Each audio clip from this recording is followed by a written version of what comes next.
thank you for the sub, Johnny.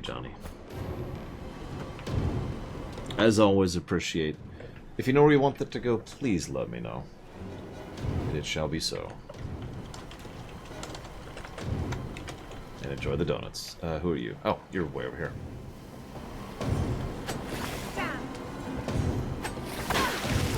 What are you missing? Stanley Parable, you got it.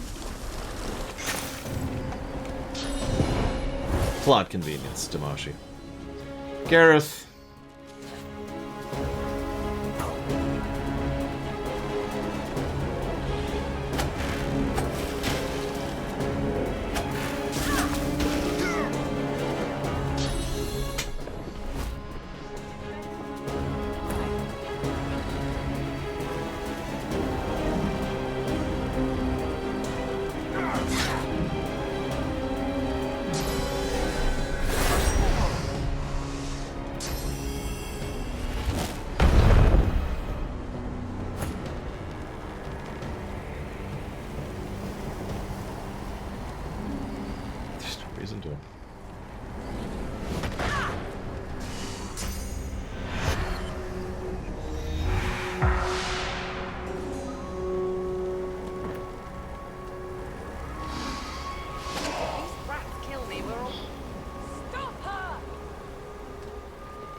Damn it, another round? Well, shoot. Okay.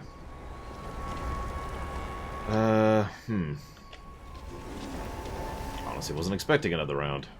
My counting continues to be off today.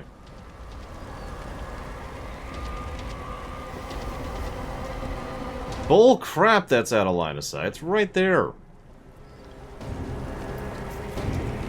That is such bull crap. Fine, hit that one then. I need more jump stop. It's working.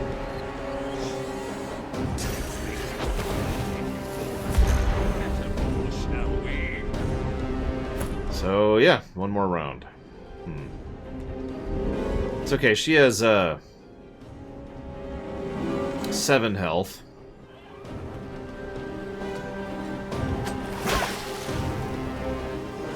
Yeah, I did too, apparently, Colgrim.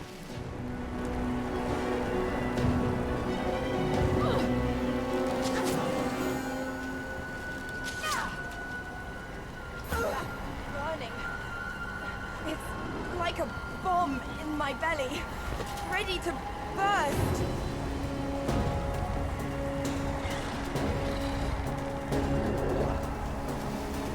How was that one dude out of line of sight? Oh my god, that's irritating.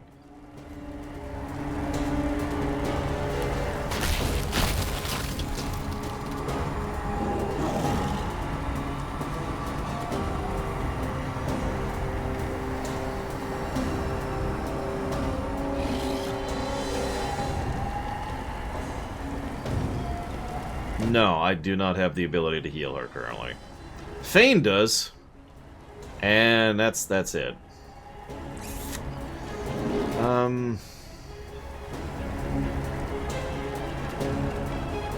All the scrolls are on Thane.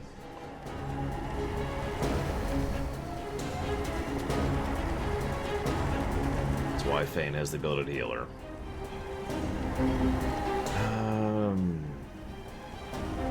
Well, we could try it.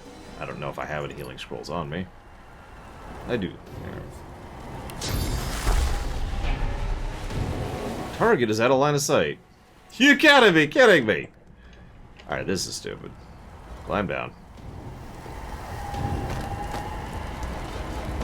There we go. Nope, wrong one.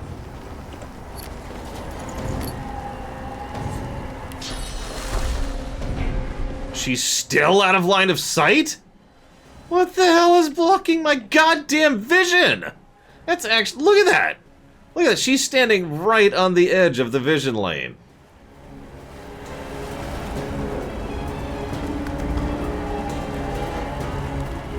Yeah, it's the smoke cloud. From whatever caused that. I don't even know at this point. I'll try it. Nope.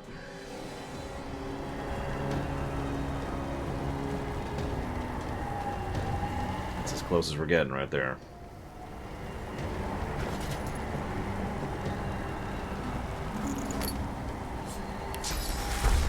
Nope, not in line of sight.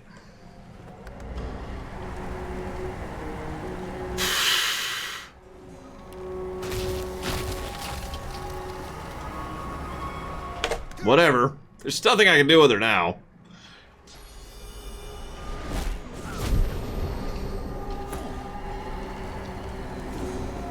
And it'll be a little clustery here.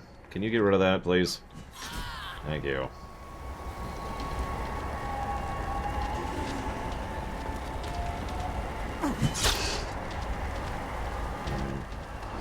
Now... Or, wrong button. Wrong button. Now that we're right on her face. Where is she? Where is she? There she is.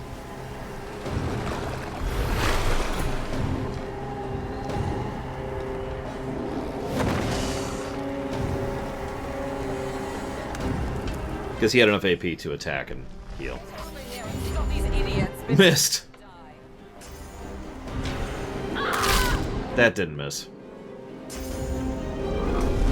She died? Yeah, she's dead. Okay.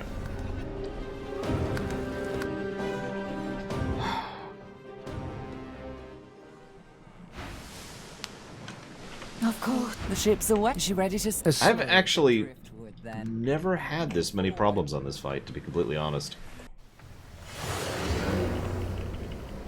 Yes. This is my ship. I won't see it taken from under my feet. You act. Yes. Oh, for the love of God. Metaphor, shall we? It doesn't help that they choose your layout for you, and the melee, who should be over here, is way over there, and the archer, who should be over here, is way over there, and it's just whatever.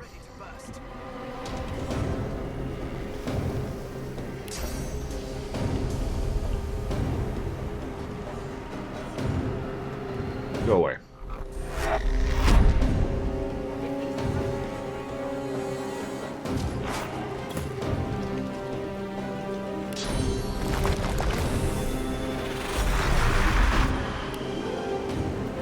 No, don't walk into the cursed fire! Whatever.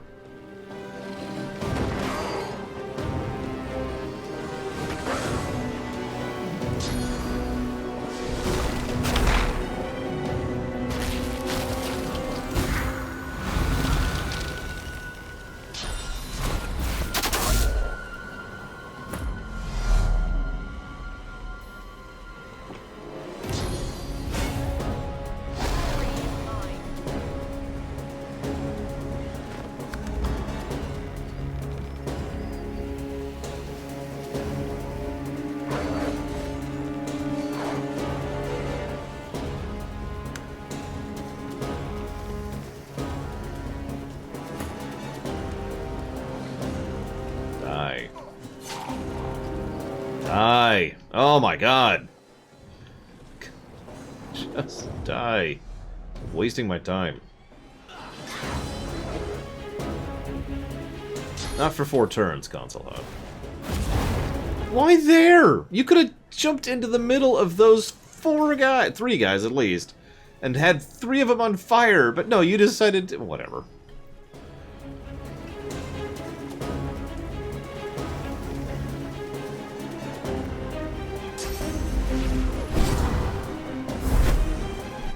Gareth continues to be Gareth.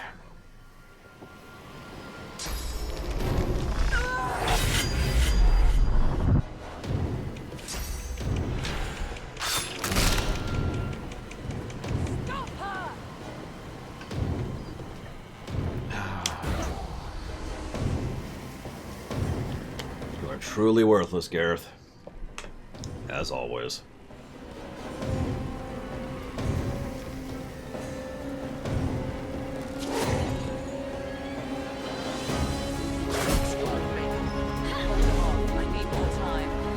You will not take me.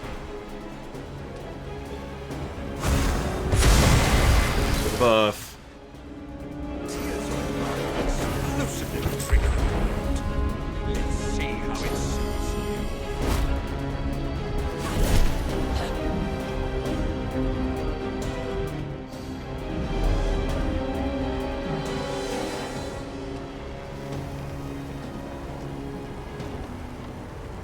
Hello, Stace. There.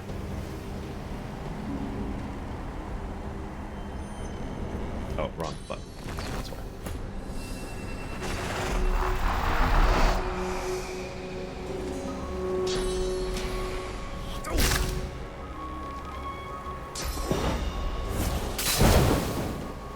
What?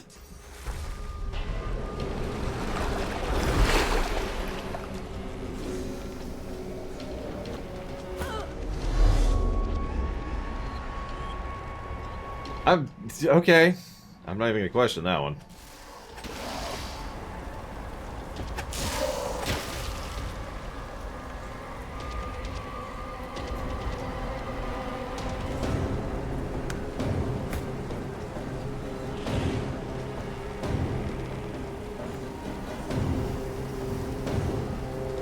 No, attack.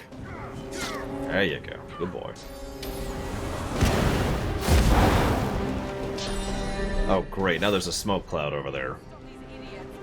That could be problematic.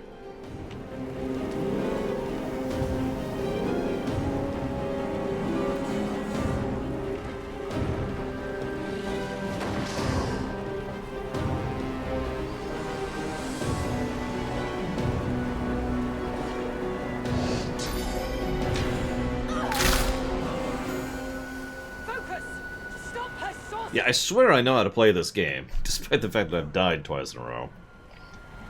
You can already see the strategy I'm using. These two are effectively completely blocking this except for teleporting. And I've been trying to use Oppies in order to maximize my damage output to kill as much as I can, because I do want to get a lot of experience here. Because, you know, benefits.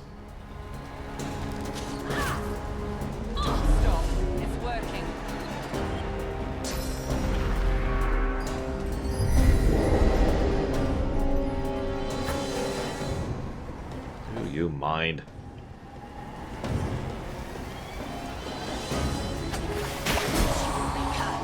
Let's push him out of the equation. Piece him out.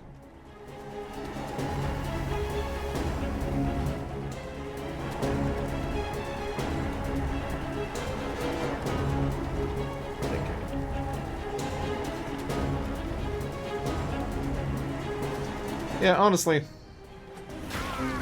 Try to get a little more experience. Gareth, what are you doing? Gareth, what are you doing?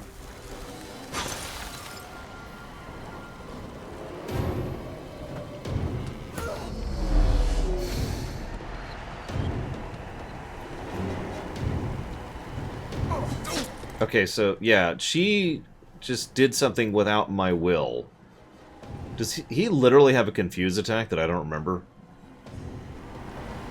Because that's pretty much just straight up what happened. She doesn't have a confused status effect now.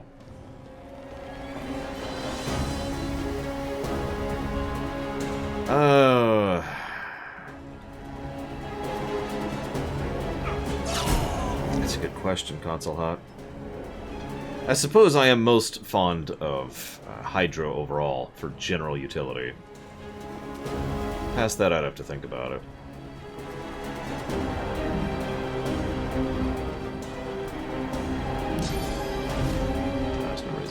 Just get up there.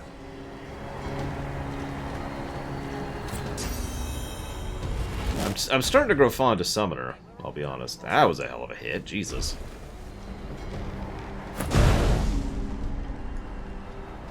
We can get in range, but that's it. Boo-boo.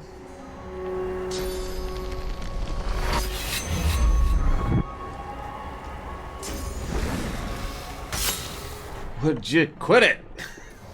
You jackasses. Do it. So 3 more turns. Got it, Colgrim. And there's that line of sight problem.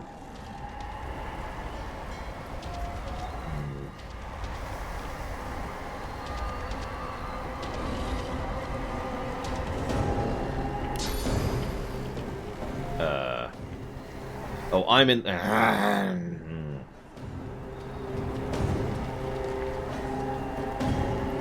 we go. No. Noisy Pitta.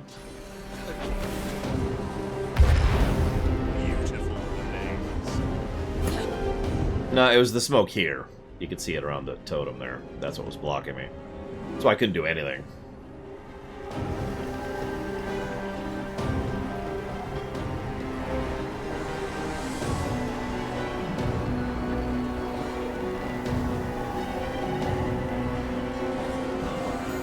Yeah, smoke can really mess with you. Line of sight is how most things operate, so...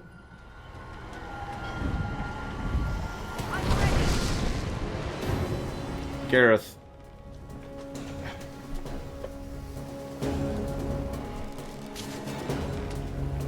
Gareth, you're the kid who got that sticker for trying, aren't you?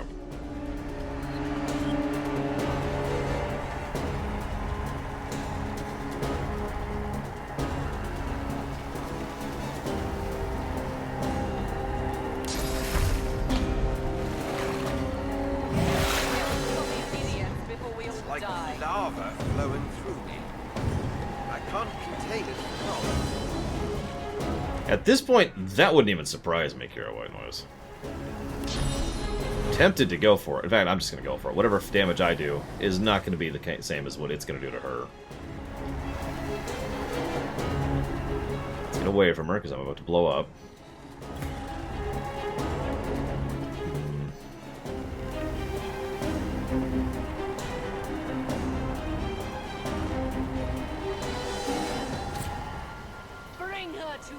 So, we may have a problem.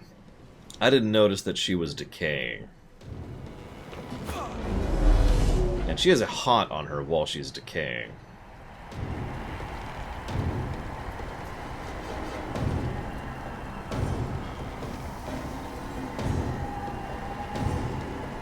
I don't think I have anything I can do about that. The good news is she has her magic armor, and the regenerate should go through the magic armor first.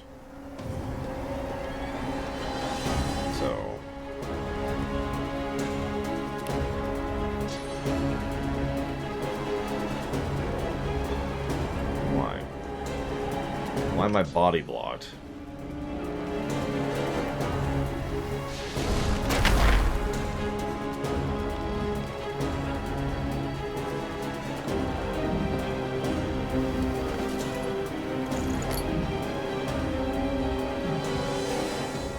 I do have a Fortify scroll.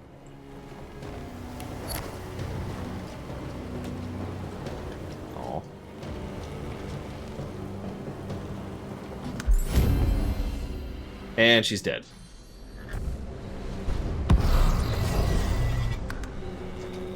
Wow. I have never had this many issues with this fight before. Of course.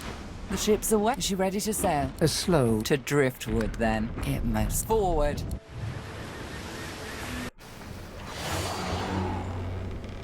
I respect you. This is my ship. I won't see it taken from under my feet. You act.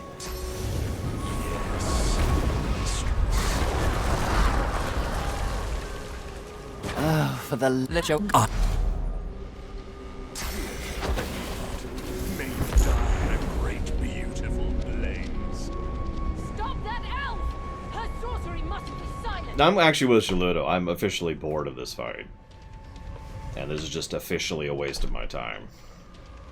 So... Yay. That burning, it's like a bomb in my belly ready to burst.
You will not take me.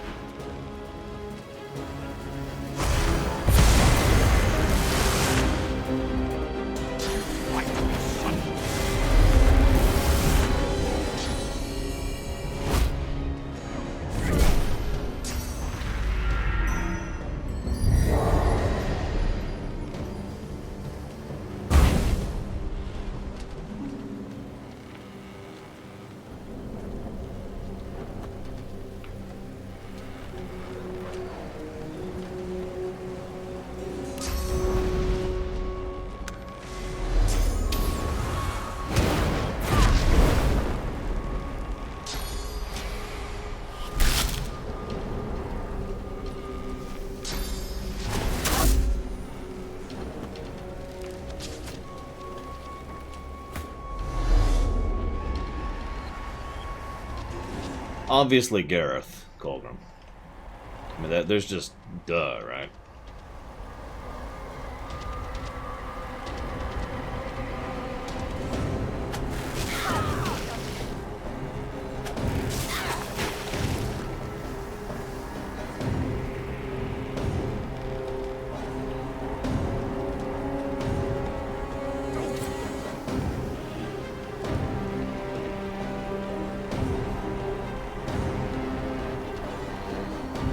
How much movement do you have? Jesus.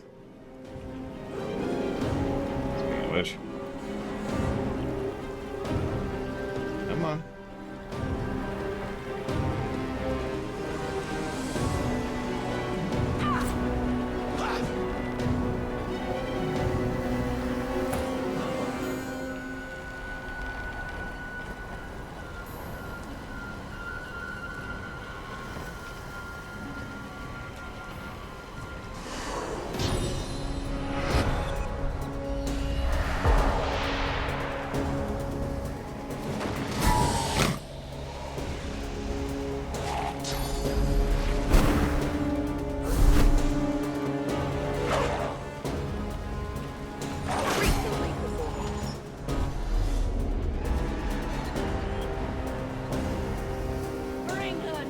Yeah, the Incarnate continues to be better than Gareth in every way.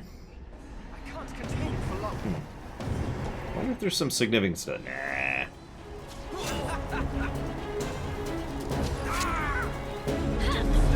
It's working.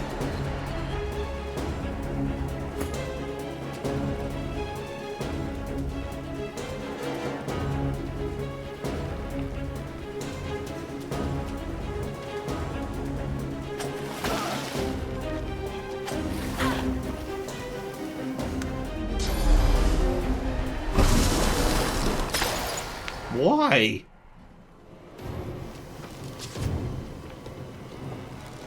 It's not like the AI doesn't have the ability to make intelligent decisions. They certainly are.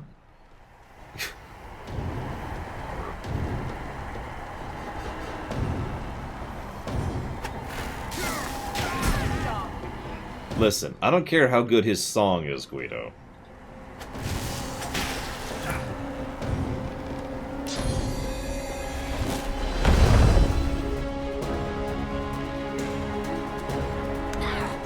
Quite frankly, I do think he was deliberately made stupid. It's actually a pretty common thing in video games, going as far back as Pac-Man. Yes, really. Pac-Man had deliberate stupidity built into it.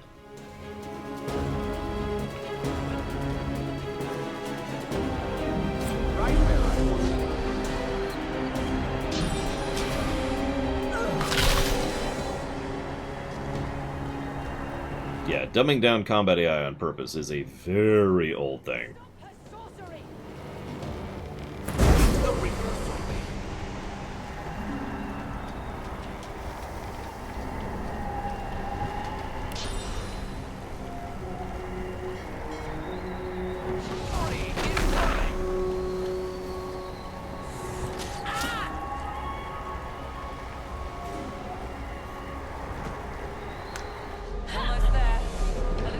Say one more round should do it at this point.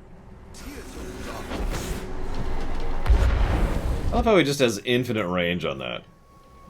Just no. His range is no.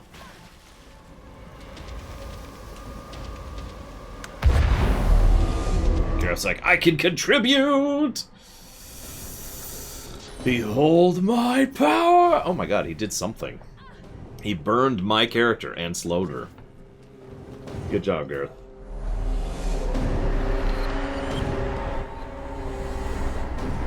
He's the man.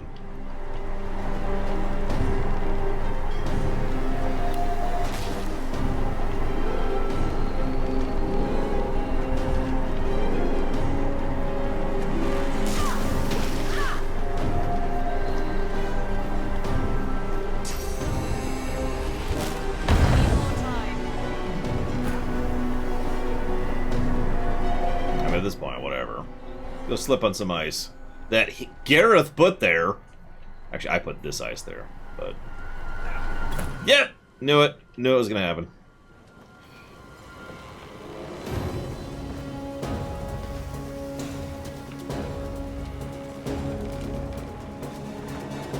Art. Focus! Stop her sorcery! It's like lava flowing through me. I can't continue for long. Die. God. Alright. Let me get away from you, Malady. I've played MMOs before. I know how this works.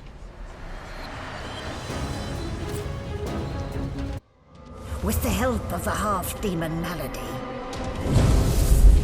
the God-Woken escaped through the veil that separates life from death. But seriously, screw that fight. The air here has a familiar smell, like the place you grew up. Old memories begin to well within you, but the sweet sour smell of decay suddenly punctures them. I've been here before. A faint creaking sounds in the distance. So,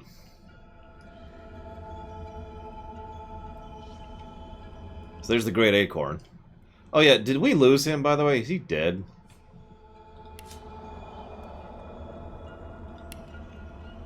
Just wondering. Squirrel Boy. Because I haven't seen him for a bit. But I don't know if he just isn't there for the intervene things. What's hanging from it? Low-hanging fruit.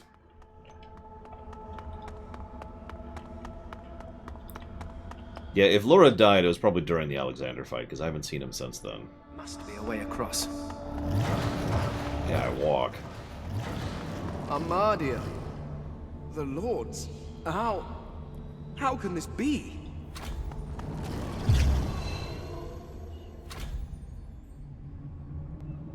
So let's talk to the only decent god really quick. A small, stout imp winces under the countless cursed threads that bind her. Zantessa, god of the imps. Seriously, only decent god at all. And even that's pushing it.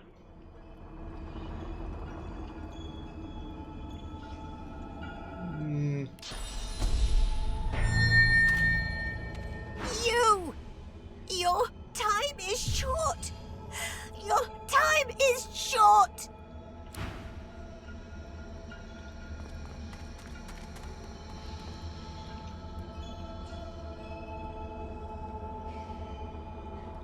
Where is Twitface? There she is. Armadia hangs before you, her face cut and bruised, her chest barely moving. You think you see a tear run down her cheek. You lean in. That's no tear. It's sauce. The shimmering liquid is seeping from her wounds and dripping to the ground below her. Yeah, these are Faerunian gods. People can become gods. Gods can die. Gods can be demoted from being gods. It's another tier, is what it actually is. Just like in Faerun. There's more to it than that, but spoilers. Your whispered blessing slithers up the tree, cutting the heavy, dark vines that hold Armadia in place. And no, I wouldn't call these assholes gods either. But then again, I say that about a lot of fiction. She jolts awake with a gasp, golden light pouring from her eyes. My child! Oh, my dear child. I slug her. GM looks at me. What? I slug her. Blessings be that you are here. Blessings be that they did not get you too. I mean, I didn't really mean to come here. Perhaps not. But please be vigilant. The forces of the Voids are on the move. They found me and they search for you. They found a little bit more than you, buddy. Please step carefully, child. Trust neither king nor pauper, baker nor warrior, traveler nor friend. We may only trust in each other. And I do trust in you. That is why I chose you. You have a pure soul, even the others. She pauses, looks over her shoulder and sees the others hanging from the tree, all but lifeless for the first time. Our brothers! Our sisters! I slug her. The GM. You already slugged her. No, this is a separate slug. Thunk. This is perfect. I was expecting a little bit more sympathy from that. No, it is too late for them. You need that source more than they. I do not say this out of malice. I say it out of love. I turn to the GM. My love for you, Fane. My love for our people. This is a good time to mention that, again, regardless of your character, all of them, the ones you actually have an interaction with, all of them want you to kill all the others so they can be the only remaining deity. Just to be clear about that. These misguided fools would sacrifice this world to the very forces that saw us strung up like so much fruit. No, we are the only hope to save this world. You and I alone. But we must hurry. The king's minions are close. They are so close. So we can bow to her, which I will never do. Or I can say, King's what? As I hung from the tree, I had a vision. I saw Rivellon overrun by monsters. Void-woken creatures that destroy all in their path. They are his servants, and that is his threat. His promise. You can't let it happen. You have to stop him. What's in it for me? Is it not enough to do it to save us all from darkness? No. Very well. Do it to regain the power you have lost. You have forgotten so much of what you once were. You must start to remember. And then, you must ascend to divinity. Once Lucian the Divine united the powers of the Seven against the Void. He led the people of Rivellon to glory. Now, Fane, you will do the same. But unlike Lucian, you will not fail. This is probably a good time to mention. This is kind of a spoiler, but I'm mentioning it because we will not be doing this. As with so many other excellent CRPGs, you can join the villains, right? You know, like in Fallout 1, you can join the Master, and in, of course I can't think of any examples right now. I guess in Baldur's Gate 2, there's the thing where you can, you know, become Baal incarnate, blah, blah, blah, blah, blah. So, someone asked, do we really have to stop him? No, we could join him. We can actually join him. Sort of. There's a thing there.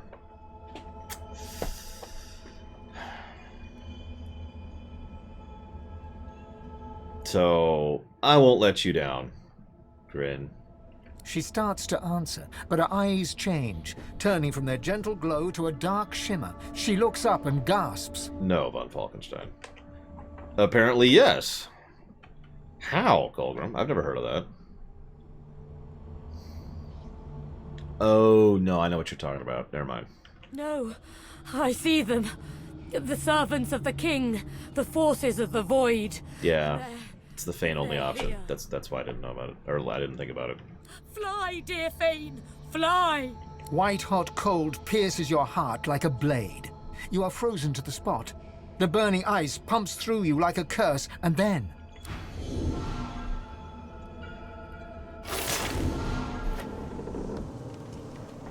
What's happening here? Where is everyone? The same troubled look is visible on each face. You've seen the gods beaten and defiled, strung up as a warning. It seems the Seven grew complacent. When the darkness comes for me, I'm not going to be found hanging about. The gods are dead. Long live the God-woken. If the Seven should indeed come to nothing, I'll be ready to take their place. What can yet be blessed, can yet be restored. One way or another, Divinity will survive. Through all of you, and all of me. Gods schmods. They aren't interested in me, and I'm not interested in them. It seems whatever's inside me is more powerful than any of them anyway. Or at least more cunning. I wouldn't say more powerful. I would definitely say more cunning.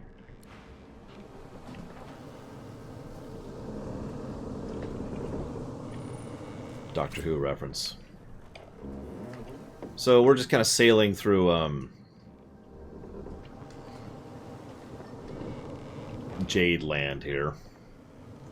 Don't mind us.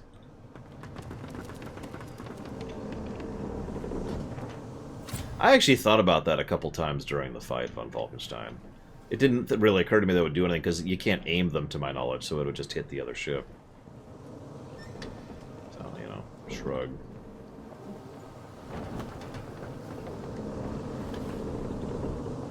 How you doing, ship? This place is strange. I cannot bear you away from here. You must find other means so that we can leave.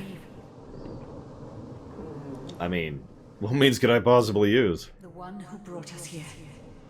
The demon that wears the face of my kin. Only she can set the course back to the land of the living. She is here still. I can feel her. This is our ship, such as it is, although we did free her. It's the first thing I did, as I told her, I'm no slaver, you're free. She was like, well, okay, but I'll carry you around. I was like, okay.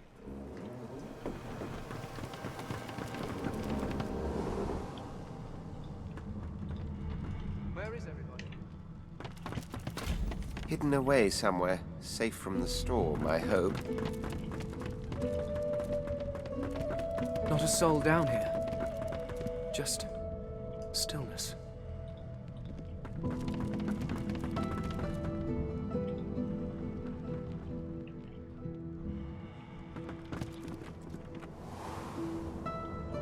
God, at this rate, we're not going to get to Act 2 today. Jeez Louise. I'm kidding. We will make it to Act 2, but damn. I forgot how long this interlude is. Of course, I did waste like 40 goddamn minutes of my life trying to fight that one fight. Turn around, turn around. So, there's Ifan, and there's Beast. Ifan's spirit stares at you, seemingly through you. There is neither affection nor blame in his expression. He gives no sign of seeing you. Ifan's eyes flicker rapidly from side to side, as if trying to take in an expansive sight. He whispers, Gleku Duma, over and over, and suddenly you seem to hear the chattering of thousands of elven voices in the distance. Then, before your eyes, his spirit dissolves into the sound, his own voice joining the cacophony that you can hear. That you could hear, for now no sound remains. All is calm. Sorry, Ifan. People are going to perish. People are going to die, and I can't stop it. She'll do it now. She'll never stop. She'll never stop. Sorry, Beast. People are going. She'll. Where am I?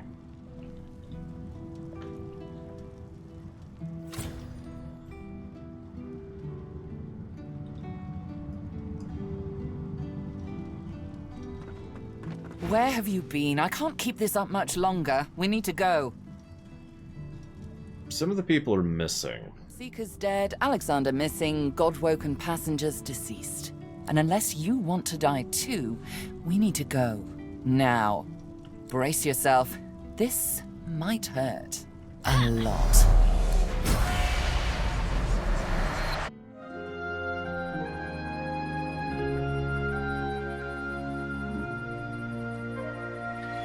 The chill of the Hall of Echoes clung to the Lady Vengeance as it returned to the shores of Reaper's Coast.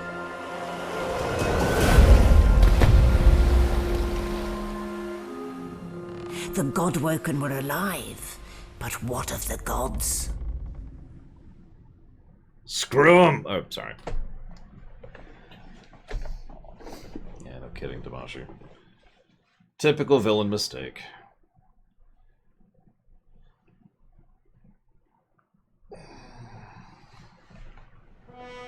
Solid ground materializes beneath your feet.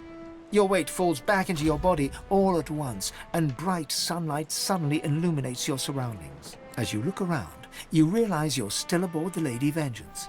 A gust of fresh sea air caresses you, and warm sunshine coaxes the bones of your skull and hands to tighten pleasantly. One moment, please.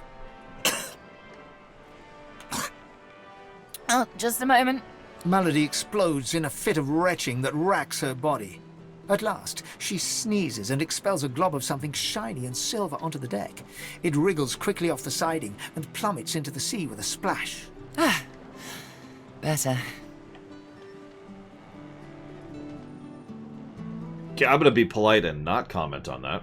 Let's not do that again anytime soon. Hmm? Very good. I'll feel far less put upon if you tell me you learned something useful on our little field trip. Some ethereal figures calling themselves the gods keep trying to distract me from my purpose. Even I know when to pay attention to the gods. Tell me what you saw. I see. Explain.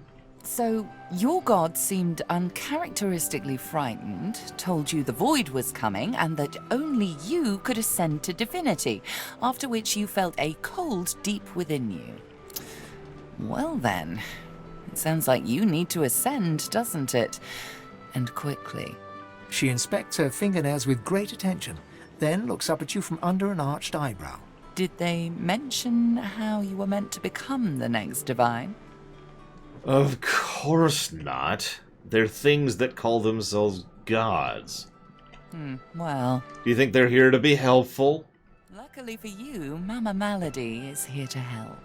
We already know you can bless, but as far as I know, you can neither see source nor take it as you see fit. I may not know much about divinity, but I do know that any godwoken worth their salt will know how to perform all these so fantastic feats.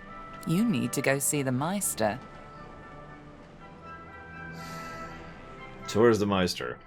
She's got one of those things in Driftwood. You know, the building where people go and they do things inside of it? A home, that's it. She's got a home in Driftwood.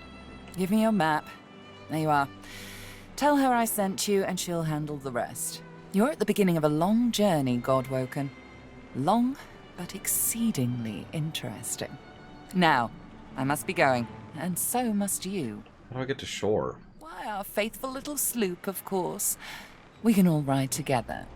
Won't that be terribly fun?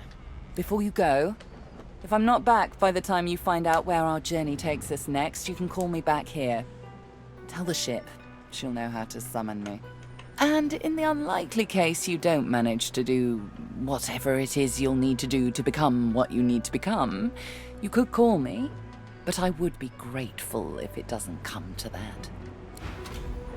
What's it really called? Just eat all of the stuff she just hacked up on the deck there. Because why not?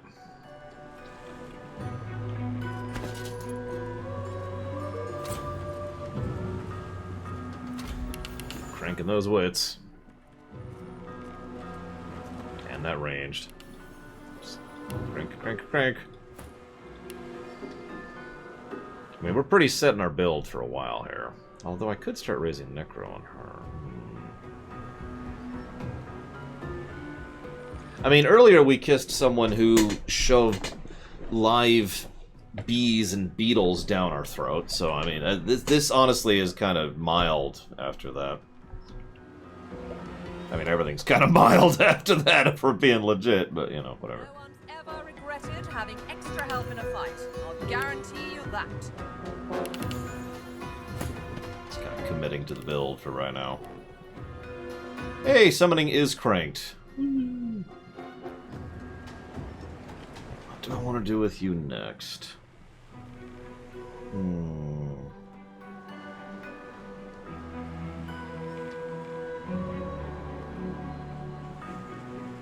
I was thinking leadership. I do want at least one person with leadership by the end. But at the same time, having more Necros sounds kind of cool. I was gonna have her be the Necro, though, once she finishes out Hydro. Which, She has now.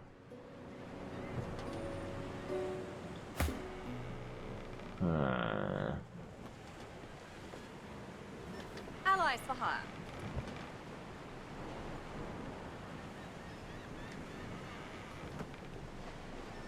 Yeah, you know what? Yeah, so let's go with leadership on her, and she's going to start raising necromancy next. Meanwhile, Damashi's like, do something completely different! And I'm like, okay.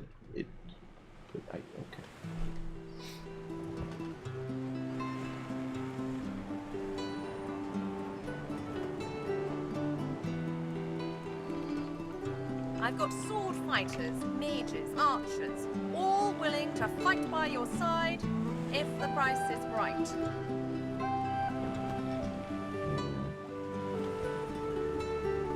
No, hang on. So adrenaline is a tier 1 skill.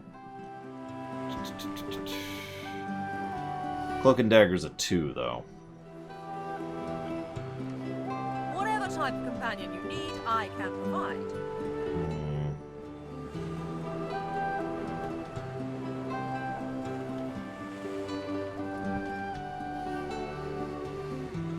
I mean, adrenaline is certainly going to be worthwhile, especially on her. So I might go 1 scoundrel.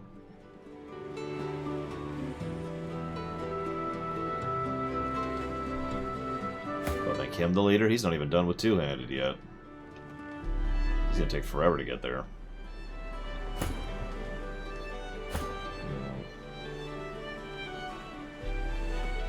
I could make him leader and make her all sorts of things. Because I would go 1 scoundrel, 1 huntsman. Actually, probably 2 scoundrel, 1 huntsman. Well, no. Do I want to do that? No, I'd go 2 scoundrel if I was going to do that route.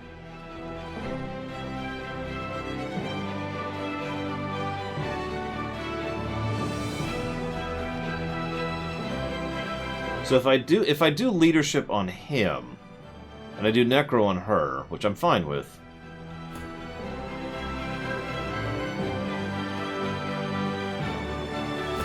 Do with her.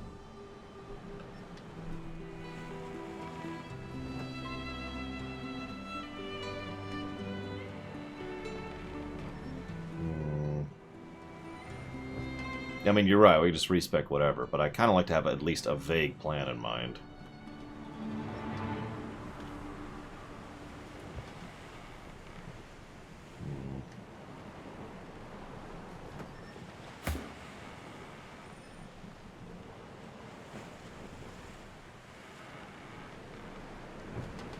You know what? I like that idea. Let's go with leadership on her, and let's swap him over to polymorph. Let's do that. We will be missing out on some spells. We won't have arrow, or geo, or pyro. But I'm okay with that. I've done plenty of those, to be honest. So let's do that. Let's commit to that. So, that means you're going to start going up. Scoundrel.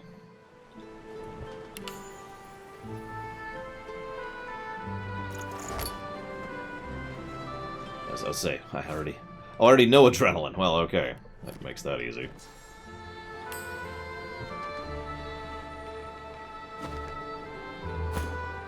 So we need to keep raising that.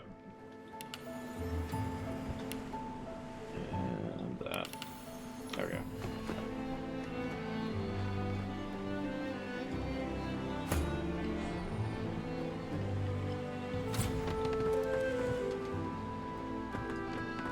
Hello again. That's twice now you've saved my skin. And I think it's time to start repaying the favours. I could fetch some stuff you need, maybe. Ma always said I was a great runner. Sure. Get me... Oh my god.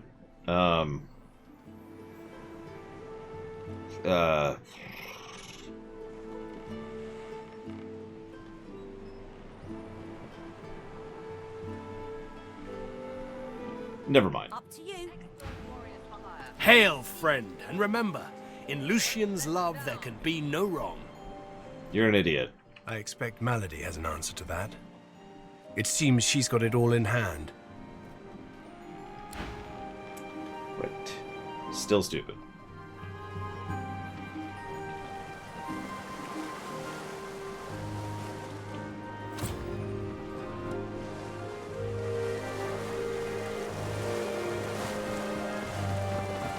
Reaper's Coast lies nearby. When you are ready to sail elsewhere, I shall bring you there. How did you get to be this way? The wood of the sacred ancestor trees has long been coveted for its ability to resist magical attacks. The consciousness of the elf within was always lost when they were uprooted, though. I am different. I think and feel. It is the work of freedmen. Dallas wanted more than a sheep. She wanted a warrior slave who was bound to obey. So Friedemann used source magic to keep me alive as I was torn apart and rebuilt. He made me feel every moment of agony, then marked my wood with a slave scar. When I was an ancestor tree, the mother tree demanded loyalty also, but at least I was one of many. Now I am alone. I mean, we're here. And we'll figure out a way to free you. Definitely, maybe. The Felinium Malkin. Wow, Cord.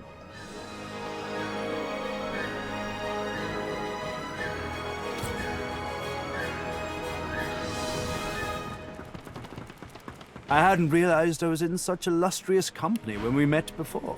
Hey, his gold got reset. Fascinating, the things I've been hearing about you. I'll take all that gold, thank you. So what have you heard about me, exactly? That you're, how did Malady put it again? A god-woken. Yes, that's it. Quite remarkable, if it's true. Does that alter your opinion of me? Tarquin pauses, taking you in. Genial smile and calculating eyes. Most people are too sentimental to admit that friendship is a transaction. I am not. I'm sure we can both be of use to each other. Wait, hang on. What do you have book-wise? Necro.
Is that self-only, though?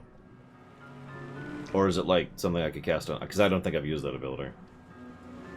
Bone Cage, sorry.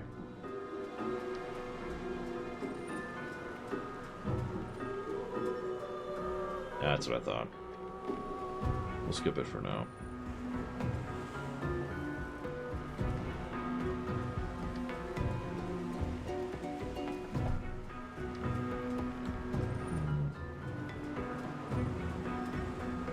Actually, I changed my mind. Let's grab a coffee. Hey, there's Alexander's face, which I still have. Hey, there's at least one other thing.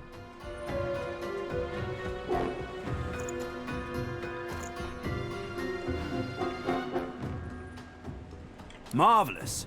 Great things abound in our future, I'm sure. So, a bunch of people died on this ship.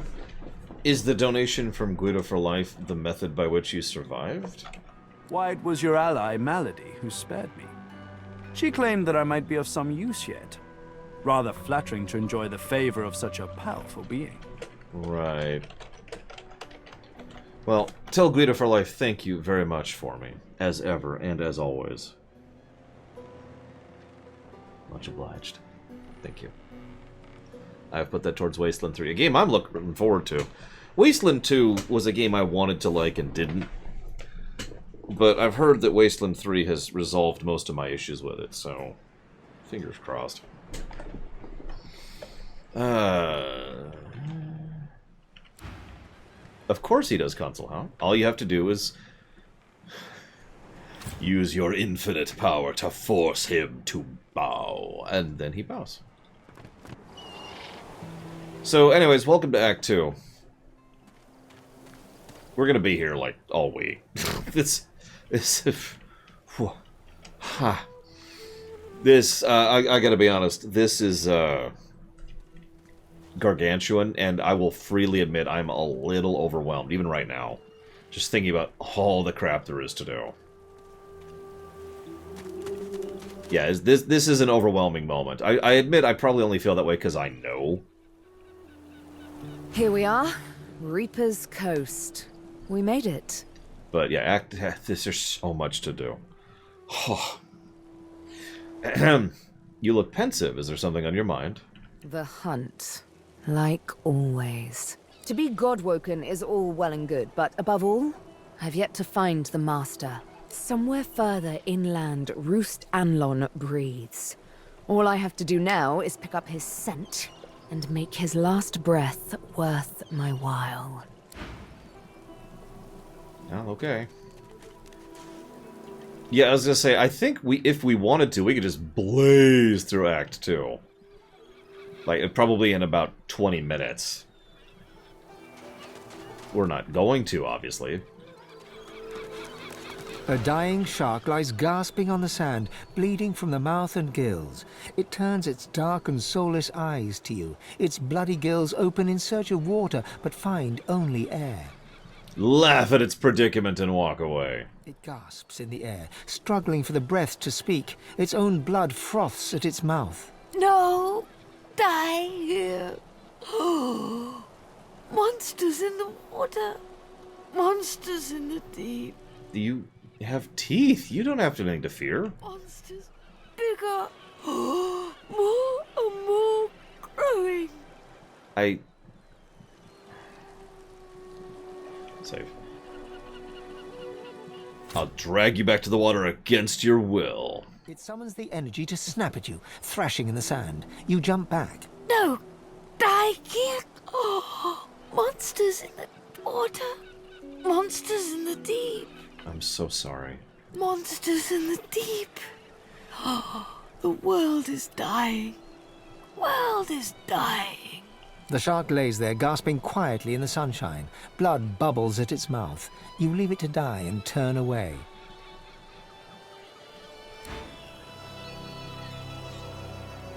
It lays there gasping, dying, drowning in the sunshine and its own blood.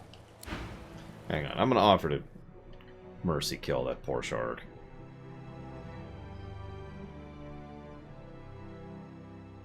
I do, wait, have I eaten shark? I think I've eaten shark.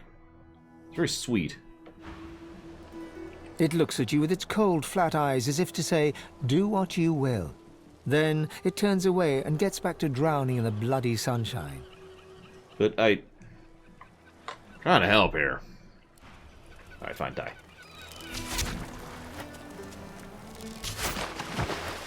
I am not going to leave it. Drowning to death is bad enough. I don't even want to picture bubbling to death in your own... Drowning to death in what is effectively your own blood. Let's not do that. You know what? You said to do it, Colgrim, so now I have to not do it.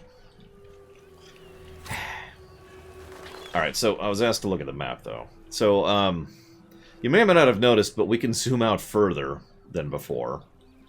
And, this area, you can't even tell. I'm actually moving the map a little bit here. This is, it's several times larger. And that's ignoring some other factors, which we're not getting into yet. Yeah, I'm just gonna pick a direction and go, to be completely honest with you. I'm gonna do this too. A boy at swim. Your name is Joe. You're 9. You're brave. You're off to see your mum. A shadow moves below you. A jagged vice closes on your thigh and pulls you down. Water fills your lungs. Blood billows.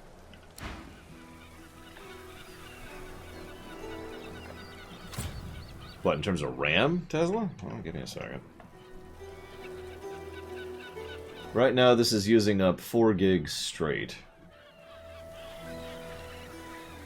So, not that much.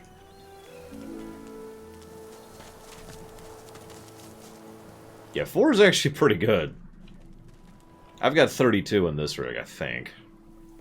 32 good RAM, I might add.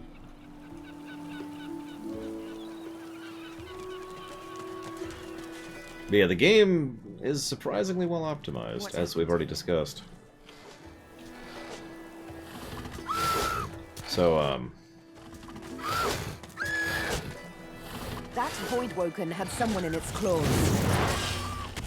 So time to meet the next tier of Voidwoken, and it's off.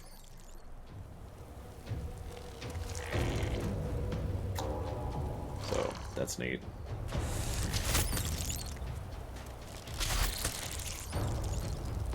No, that was memory, Tesla. If you want to know how large the game is in terms of storage size, that is a completely different question.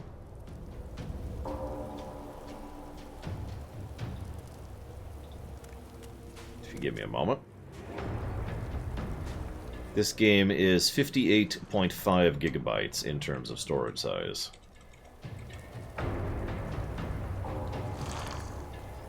I wonder.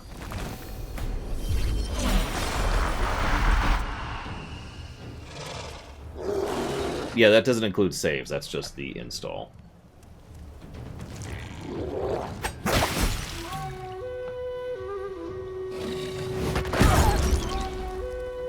Well, we're all cursed fire now.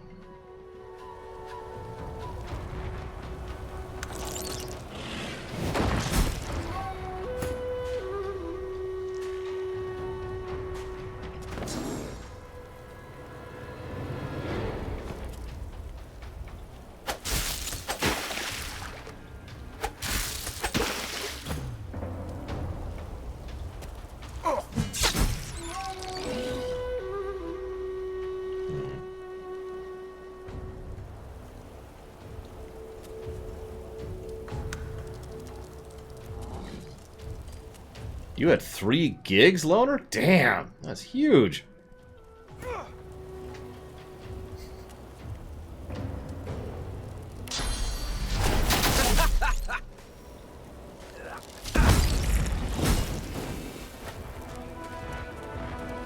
we get out of this cursed fire, please? Thanks. Thanks, appreciate it.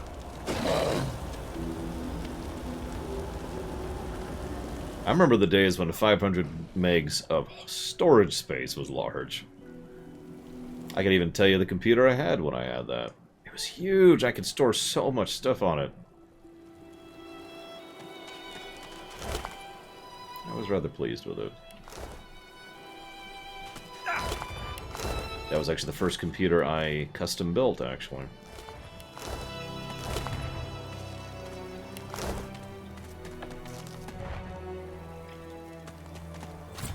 Now, you haven't had a real graphics card until you get a Voodoo. That's the real stuff right there.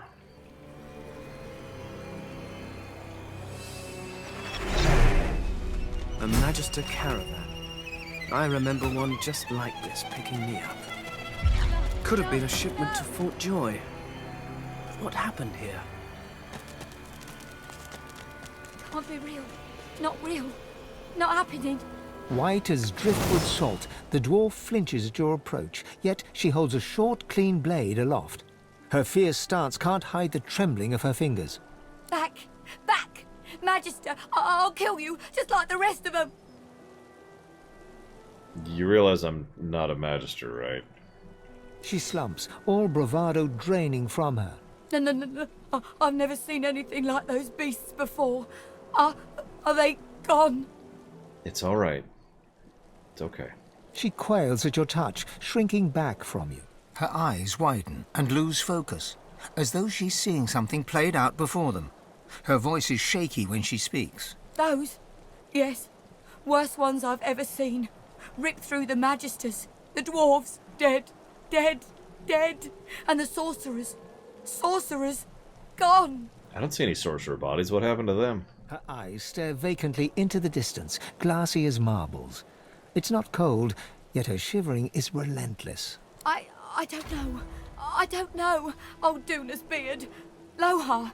My boss Lohar will want to know what happened to them, but I can't remember. What were you doing here for Mr. Lohar? Helping sorcerers. We thought we could help them against the Magisters, but... Shh, it's okay. It's okay. She flinches at the slightest rustle of wind through the long grass. Terror in her eyes, she stumbles away from you. Alright, fine. Vampirism! I'm kidding, we would never do that. We may never do that this playthrough. Because, you know... what I like to call the duh effect.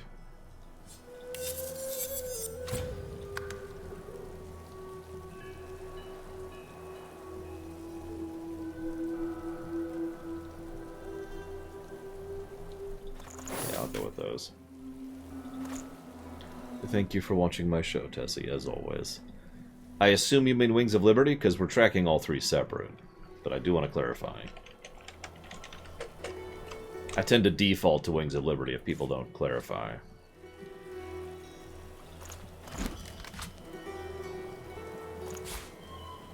Wings it is.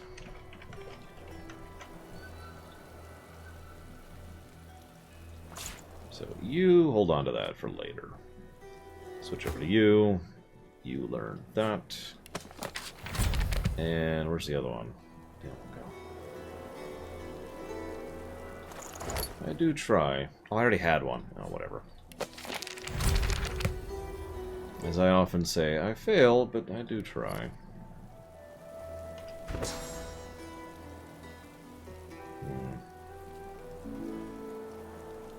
Honestly, let's get rid of Bless on her. And grab that instead. And get rid of that.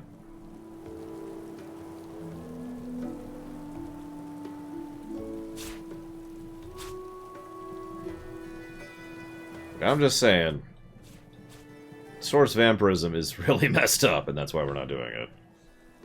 Just, like, that's the only reasoning I need. This be messed up, yo. It's like playing an RPG where it's like, hey, you gain a normal ability. Just like an everyday thing you can do. To rip people's souls out and eat them or something. You know, Neverwinter Nights 2 or whatever. And, yeah, no. Eloisa was the prettiest girl, not to others, but to you. Her luminous eyes shone brighter than the moon. The day you collared her for Fort Joy, you wept every tear you had. You never cried again. Literally.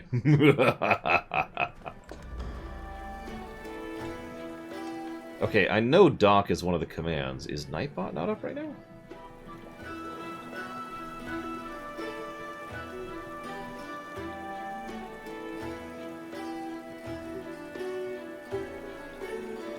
Hang on.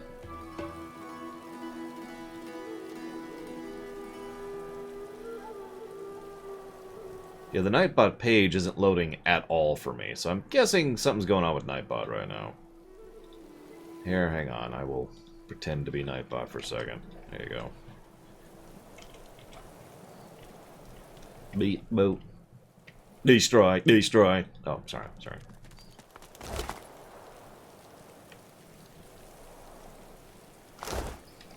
Okay. I'm gonna dock Nightbot's pay. I already pay it nothing. Time to pay it even less than nothing. Alright, so let's head up here to do the most important quest in the game. Oh, I'm sorry, Zoctaft. Eggy gone. Baby Eggy gone for good. Help! Help! Help! Help! So how can I help? Marge knows. Marge saw. Ask Marge. Alright, let's go talk to Marge.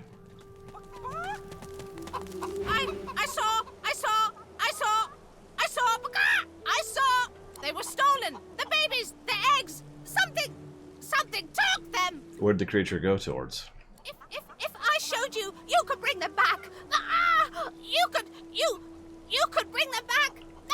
Map. Show me your map. Here you go.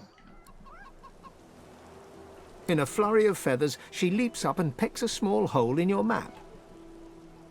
That was my map. That's where they are. I went after my babies. I saw where they went, but they've changed so much, much! Much! Bring that back! Alright. We'll prioritize it. Hang on, is that it? Nope. There it is. Straight north. We'll do this quest first. Hopefully we won't run into any people on the side of the road trying to execute someone as we go.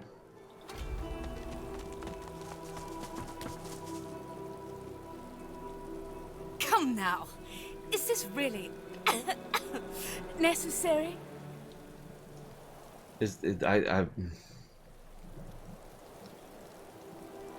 You got it, Tesla Effect. Thank you, as always, for watching my show.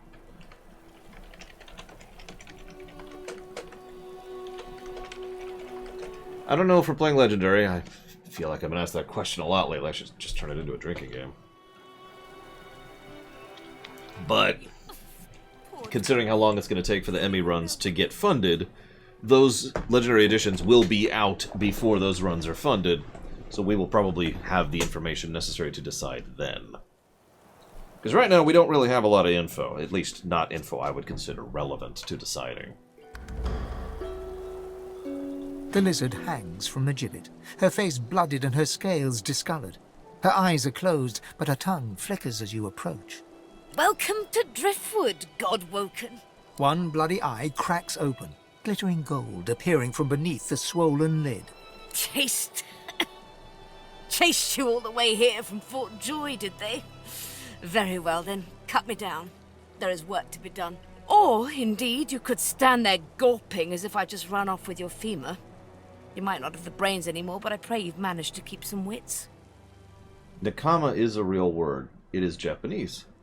It is a higher form of friendship, someone who is truly your bond or soulmate or something similar. Be quick about it, before the Magister realizes their prize catch is about to slip through the net. Excellent! Now if you'd be so kind as to gut that startled-looking Magister, it would be much appreciated. I must secure my home before they do any more damage.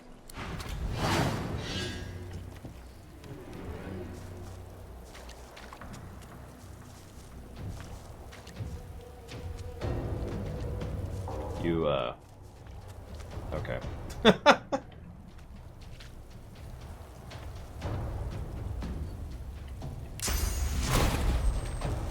Prepare yourself.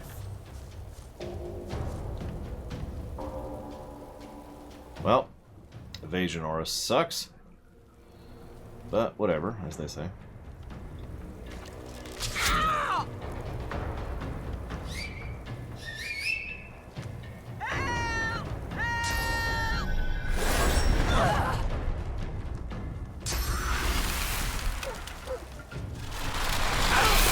Well, this is an interesting situation to be in.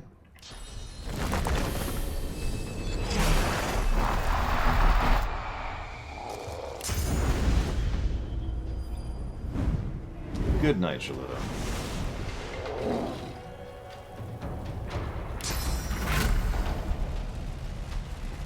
Glory is mine.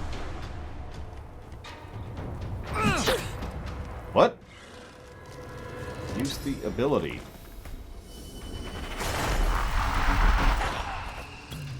It's weird. Whatever. Hey, Mr. Red. I do hope you've been enjoying. Because if you haven't, that's gonna happen to you. Yeah, I think I accidentally clicked when I was trying to cast. It's only about the third time that's happened, but whatever. Still a little on the irritating side.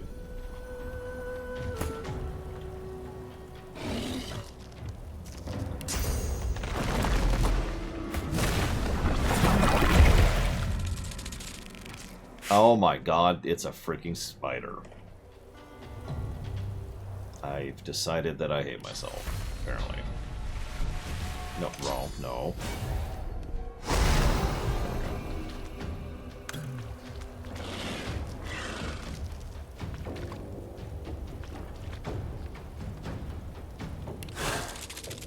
Yeah, not yet.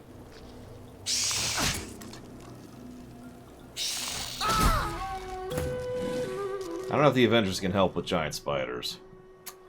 I mean, they're spiders.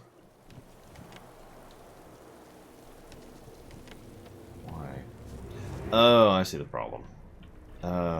That's an interesting problem to have.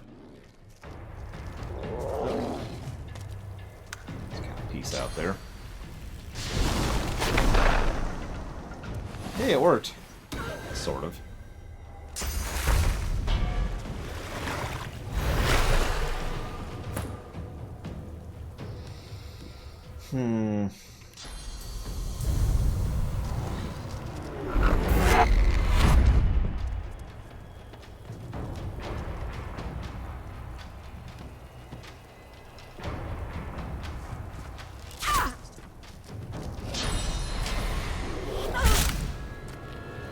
Well, congratulations on the success then, Tessie. Removing negatives is always a positive. So congrats.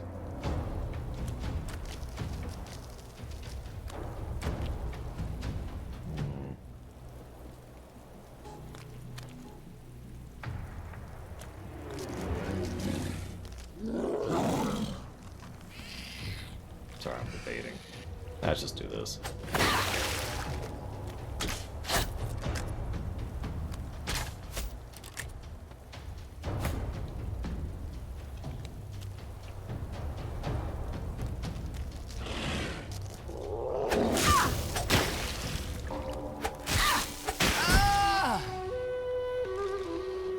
Now slip. Nope. Oh, right, crippled.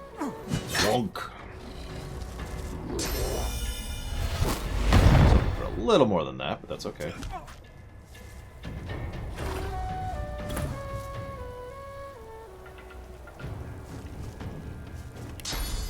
Yeah, I know you don't watch the MLP stuff, Tessie, but, well, never mind. Good night. Get good rest.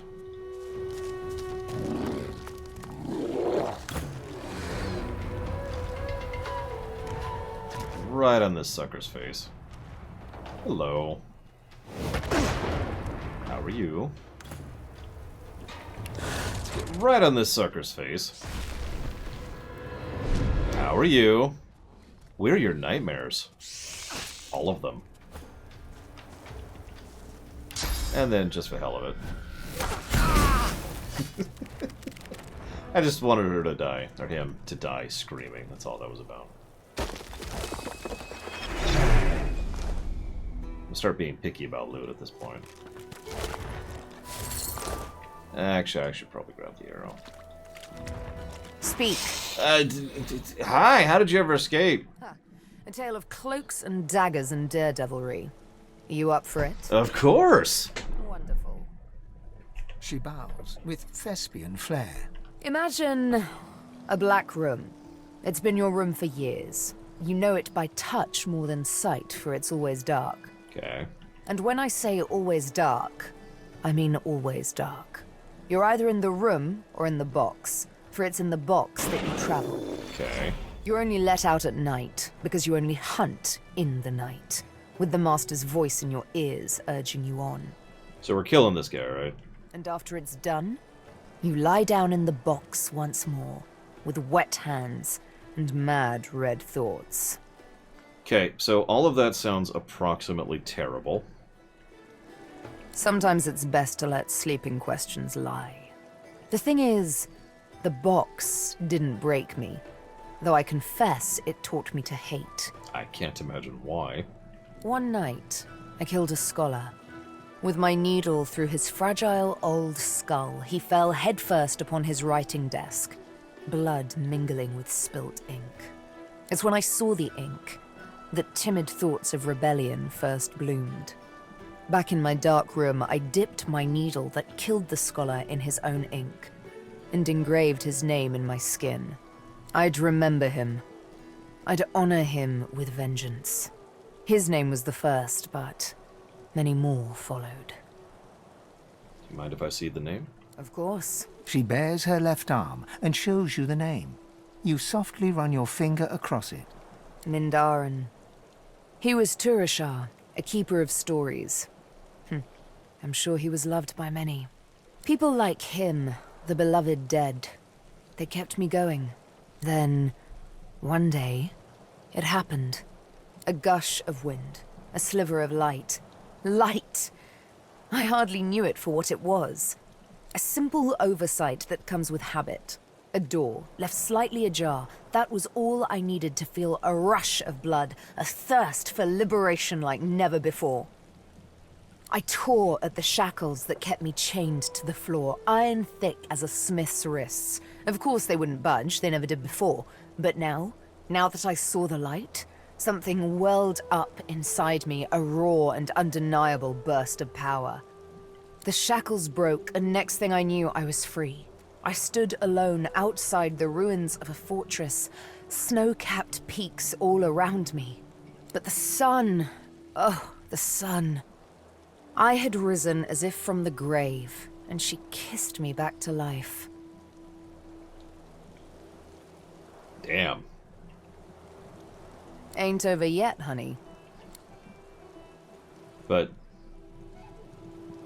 I'm sorry, why do you use a needle? I've been wondering this for a while now. I was given my needle by the master. Guess I'm just sentimental like that. That doesn't... Fine, if it means that much to you. She draws her needle and holds it up between thumb and index finger. Go on. Ever so gently touch the tip. Okay. Barely have you touched the needle's pinpoint surface when it pierces your fingertips' bone, marrow deep. Sharp little minx, isn't she? Sibyl, this needle was forged in an altogether different world. It wasn't wrought upon a crude anvil hammered into shape with rough blows. No, it was cast with demon precision. It is absolutely priceless, and it's yours. The master's own words. And he was right. As an instrument of assassination, it's absolutely priceless. But one day soon, he'll find out just how much he overspent on his gifts for little old me. Just why this needle is a girl's best friend. One might say I'm a bit of a sucker for poetic justice. Okay, then. I was trying to loot the corpse behind you, but thank you for the story. You see, he had a... Go on, then. You know what? I don't. I've suddenly stopped caring.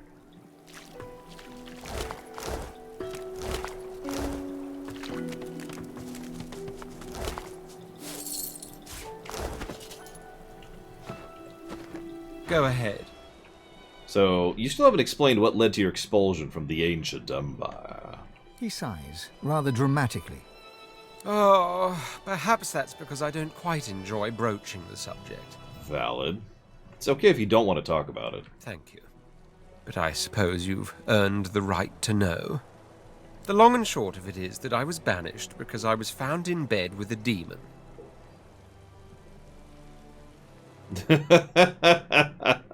How gratifying to know I amuse you.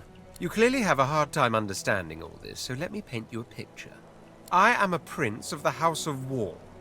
There are others with that title, but none of them are the Red Prince. The jewel in the crown of the Empire. Hold up. You weren't joking? I lived in the Forbidden City, a vast complex of palaces that houses the royal family and its servants. No others are allowed to enter it.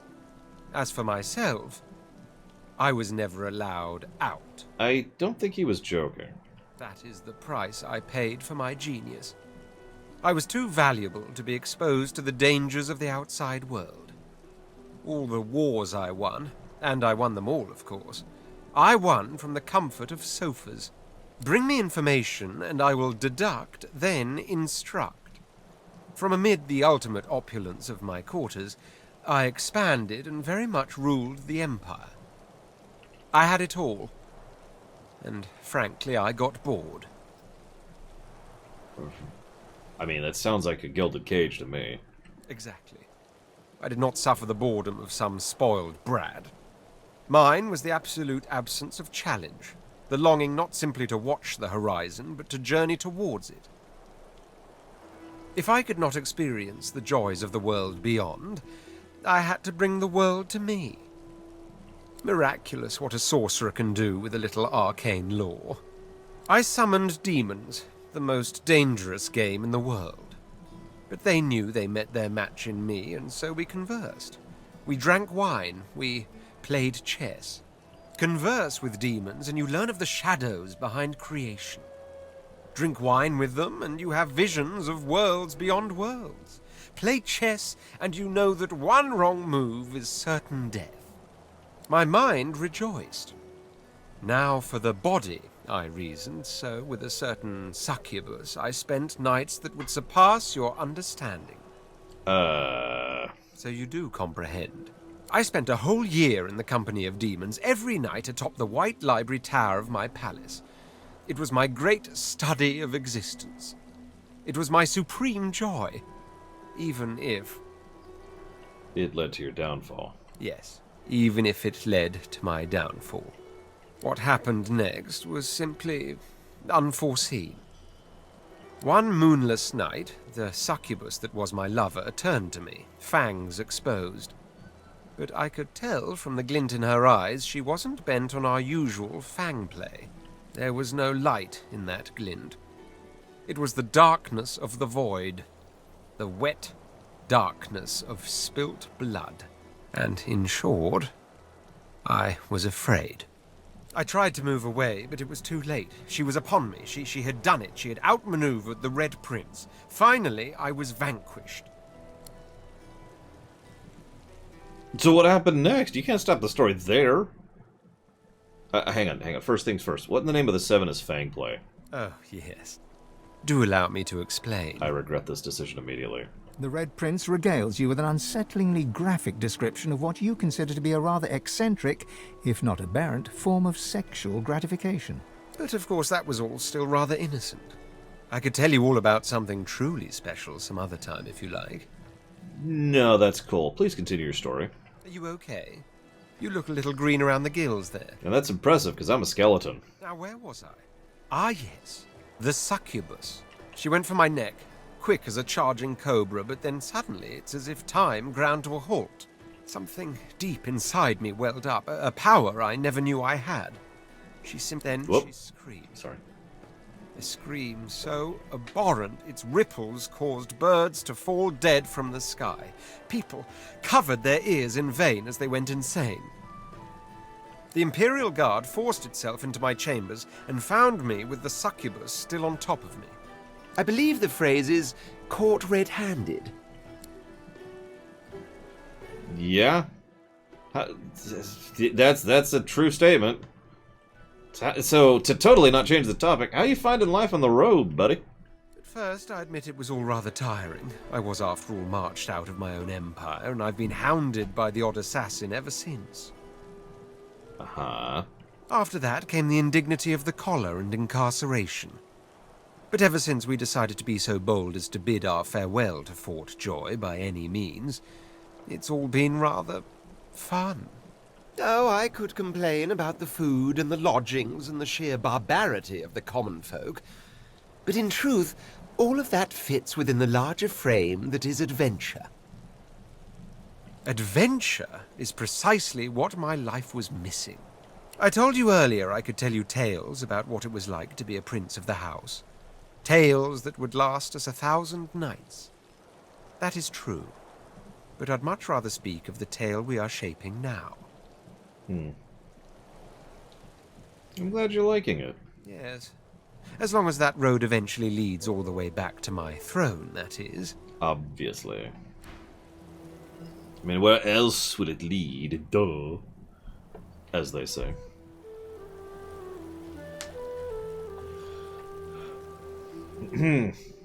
Over here. What's up, Chief? So, how you doing? What, this old gaggle of weirdos? What do you think about the Meister we just met? My kind of salty old crank. She certainly seems to want to help us. You don't get many of those in life. I've learned to appreciate them where I find them. What about Malady? Oh, she's all right. A lot of bark, but I think she really cares about what we're doing. Better that than a sweetheart who'd sooner watch you walk off a cliff than shout, "Look out!" Fair enough. Anyone you miss from home? I don't know about home, but I do sort of miss the gang I travel with now and then. Crawler, Madcap, Papa Joris for sure. Musicians mostly. We all had our own stories, our own troubles, but when we were together and the music was with us, it was like none of that mattered at all. When you have people like that around you, you know, a family, even rain feels like sunshine. Oh. Okay. Oh, excuse me. Yes? Just double checking. Alright. Let's go save that poor chicken. That's... Those don't look like chicken eggs, if I'm being completely honest. There's one unaffected egg behind them. Perhaps there's still a chance. Yeah, those don't really strike me as chickens.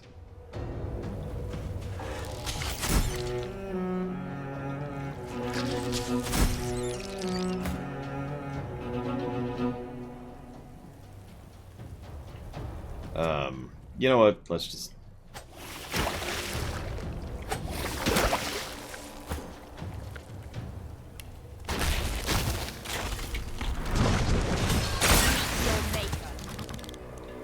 So there's the actual medium dude I referenced earlier.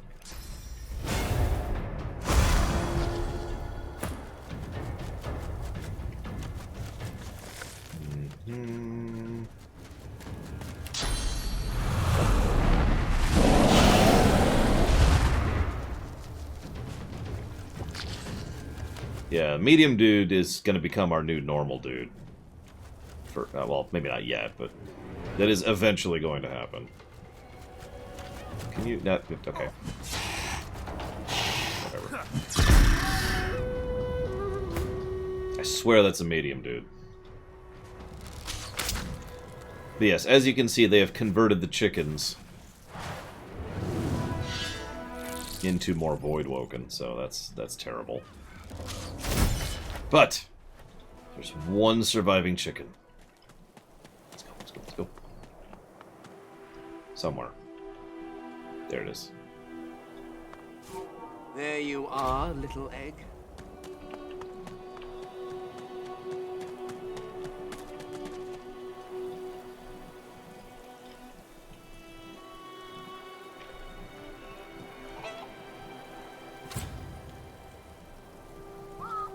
Hello. Baby's gone! Stolen egg! Stolen and gone! Help, help, help, help, help, help, help! I found your eggs, but they had a fate worse than death. Transformed! Not a chicky baby anymore! All gone! All gone for good! I rescued one. She leaps up and grabs the egg with her foot, kicking it under her warm underbelly and settling down upon it contentedly. Shh! Little Peeper baby, Mama's here, warm and here with you again. She cocks a black eye up at you and winks. Thank you. I have something for you. Something I buried behind the coop. It's yours. It's yours. Unless some other scratchily poker found it first, of course. Right. Oh.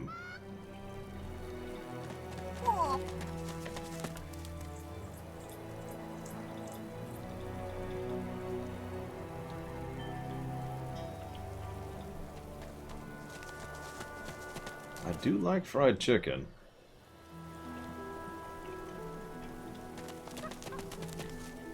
Actually, I had this problem one other time too. I couldn't find the actual treasure to finish up the quest. Oh. No, don't.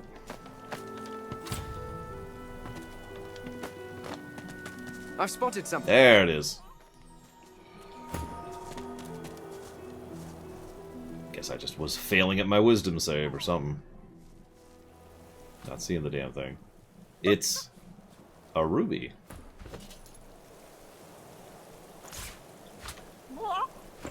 Yeah, I wasn't close enough. Anyways, moving on.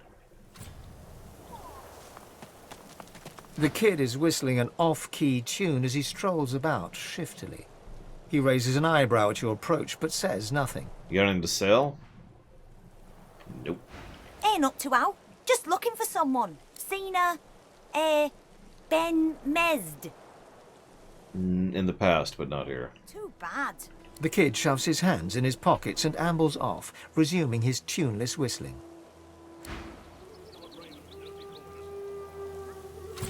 So, Yeah, I guess you're right.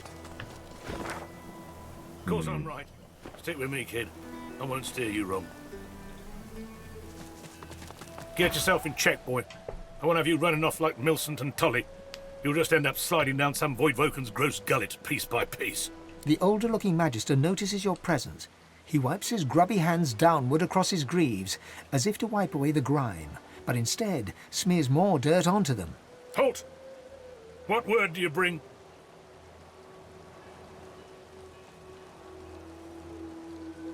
I'm afraid I come with bad tidings. There's some dead Magisters down the road. His face goes pale, and his eyes open wide. The Magister that greeted you remains stiff, as if enduring a harsh wind. The Voidwoken come. Hush, Fader. You may pass, traveller. Dare say you'll be aching to leave before long anyway. But before you do, find Raymond, the White Magister. He'll want to know what you've seen. Be quick, mind. He's set to sail any moment. He nods his head in the direction of the bridge, but offers no other instructions.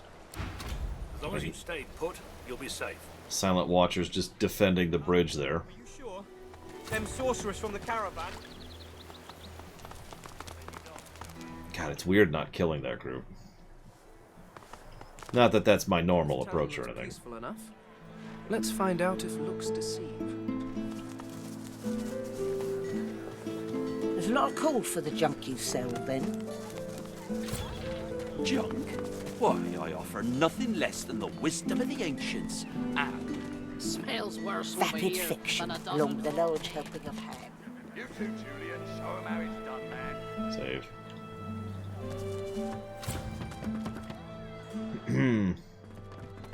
Don't let up now.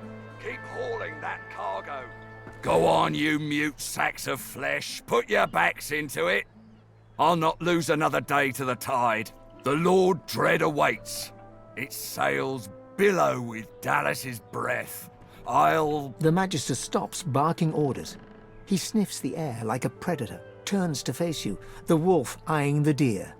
Oh, I'm sorry, I didn't realize it smelled so bad. Oh, but yours is not a stink like the one that surrounds us, spat from a dying sea. Yours is a scent that invites a question. Tell me, have you ever been strung up by the hands? Your body swinging like a bell's clapper as your bones are being broken with cast iron rods? I have seen something similar just outside of town. Ah. You've met with what's left of Siva, have you? I'm so very glad you're familiar with my work. Thank you, Dennis Kahn, very, very much for that sub.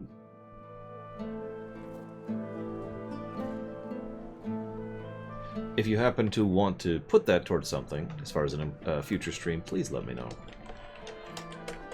Yeah, for all of the mild levity, especially when it comes to DOS 1, there's a lot of horrible people in this setting. They're not all horrible, but there's a lot of people who need to die. He licks his lips. Dry flesh turns wet. See, I'd like to string you up too. Rack you with rods and leave you dangling over a puddle of your own blood and piss. What the hell is your problem, dude? Oh, no, that won't do at all. Innocence is a mask that doesn't fit you. I'm very good at what I do, see? I don't even need a source hound yapping at my side. There was a whiff of something in the air when you approached. A current of filth, that is to say, sauce. Best convince me I was mistaken. I'm not a sorcerer, I'm trying to become a magister. Save. He leans in closer and sniffs the air once more. Interesting. So I was mistaken. Must have been ambition I smelt on you, not the magic that dare not speak its name. Very well. In that case, we'll forego the gallows and turn straight to the hunt. A would-be magister has to prove his killer instinct, after all. Seems peaceful here, doesn't it? A quiet day in a quiet town. One wouldn't think these drifting woods toss on dwarf-troubled waters, but they do. Dwarven troubles. Consider for a moment the dwarf. What is he? A mule? A beast of burden? But some defy that role. There are rats among them, dancing to their rat queen's tune. I've need of a rat catcher.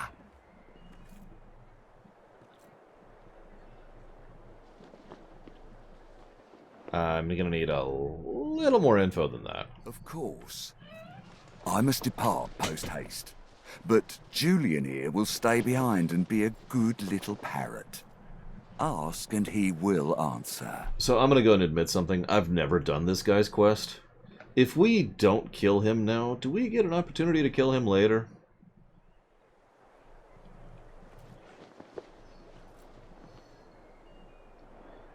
Okay.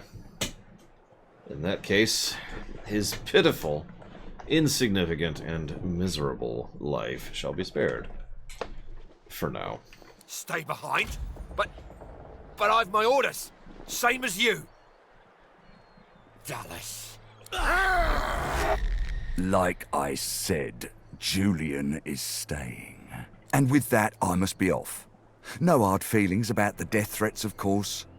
How about we part shaking hands instead of stringing them up? Of course, I'll look into this trouble with the dwarves. There's a moment of fleeting suspicion as his glove closes around the bones of your hand, but only a moment. He grins darkly. How very heartwarming. One last thing. The Magisters here are diligent men and women. A stranger like you may run into troubles with them. Should this happen, just wave this piece of parchment in their eager little faces. My signature will placate them without fail, I assure you.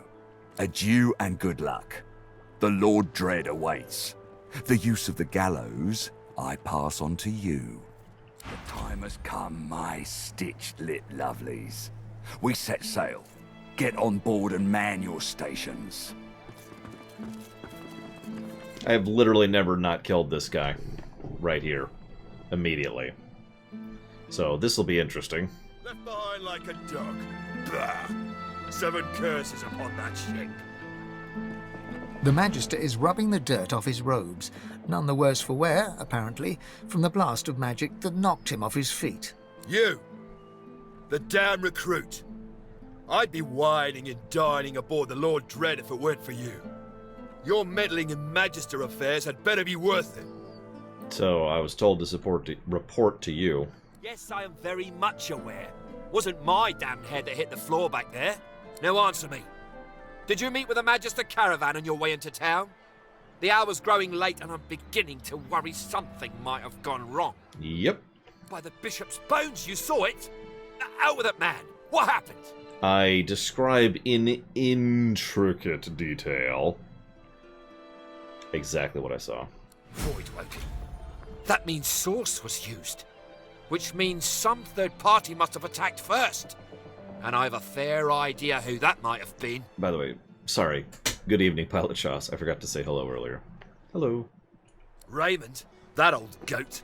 Always suspected there's more to the Driftwood dwarves than meets the eye. Hate to admit it, but I think he may be right.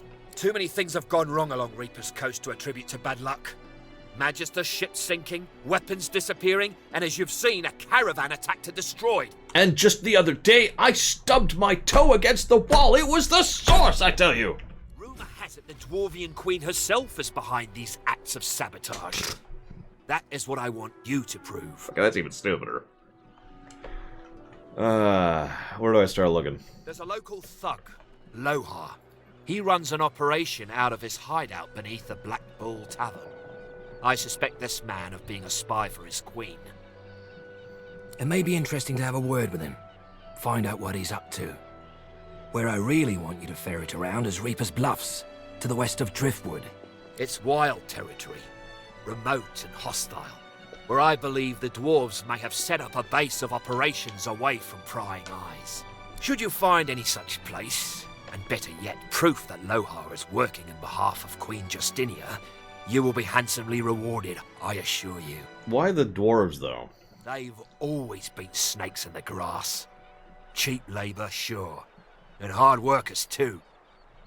Half of them are their queen's spies. Her eyes, her ears, her poison-pouring hands. You know what Queen Justinia is like, surely. A tyrant and a master strategist to boot. Okay. In that case, go forth and let the hunt commence. I will kill you later, just so you know. By the way, it always wigs me out that all the fish piles just have poison lying around the fish. Like, I get that it's part of the cosmetic, but ew. I know these people haven't invented, you know, refrigeration, but ew. Oh god, there's so much stuff to do in town. Panic, panic, panic. Okay, okay. Okay.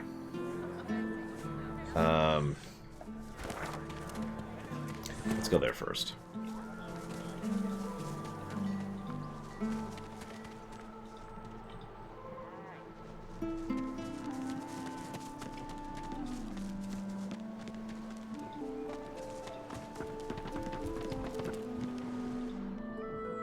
The Meister sits slumped in a chair, looking around the room as she works her shoulder with one hand. It looks like it was dislocated by the gallows. I love her hat, by the way. Damnable red cloak baboons ransacking my wardrobes, as if I would keep ancient valuable secrets in a pile with my unmentionables. She takes a deep breath, and with a twist, a click, and a screech of pain, she shoves her shoulder back into its socket. I swear by the seven, if we did not have more important matters to attend to. Reaching across the table, she pulls a bowl of hot water towards her and fishes some bandages, a needle, and thread out of a box. She slowly starts to tend to her wounds. At least the barbarians were unable to club their way into my vault, so everything you need should be safe. Why did they string you up? Apparently I had a claw in murdering their darling divine-in-waiting Alexander. The Meister wrenches the bandage, pulling the fabric tight against her wound. She winces before tying it off in a neat knot, but you can see the red stain already spreading across the fabric. Never mind that. That I was here the entire time. Apparently my cunning transcends time, space, and common sense. This is the second time there's been a dialogue option to just flat out say, "You should thank me, lady," in like the rudest way possible. We're never gonna pick that, by the way. So, I'm actually the reason the Magisters are looking for Alexander's killer. Meister Siva freezes, her eyes locked on you, her claws mid-swipe, cutting a new stretch of bandage. Why on earth should I have thought anything else? Not that I was sorry to hear about his death. I doubt my grin helped matters during the interrogation. Should I point out? No. So, can we go? Enthusiasm? On a weekday? My word. We shall begin once we have the tools we need from my vault. You may have been chosen, Godwoken, but becoming divine requires more than a supernatural pat on the head. It requires power. Come, Godwoken. It is time to see just how awake you are. Fortunately, the Magisters pay as much attention to art as they do to fashion. Kindly remove that painting from the wall. Well, if I must. I pray my instructions will not be too Your talent for following simple instructions fills me with wonder and push the button. Now, kindly go to the vault and enter the combination. I shall call it out as you go. A stone door lies flush with the floorboards. Etched whorls in the granite frame a delicate rotary dial. Gleaming under the dim light, the metallic dial almost seems to wink at you. Wait. The Magisters are racist? I had no idea. I figured they were sending us after the dwarves, who are behind acts of sabotage by virtue of being snakes in the grass, who are disgusting mules, who are only fit for hauling cargo. I thought that was just statement of fact. I didn't realize that was racism. Things you learn. No amount of sheer force you exert can budge the slab even a hair's breadth. Taking your time, you carefully enter the combination. The metallic sounds of the tumblers falling within the mechanism let you know you entered the code correctly. Excellent. Follow me. Your time is at hand, Godwoken. Would you like a heal, lady? You're at full health. I can't heal you. Never mind. Well, that sucks. Ancient runes, weird contraptions. This place Feel is an free to look arcanist's about while I dream. catch my breath. Come speak to me when you wish to proceed.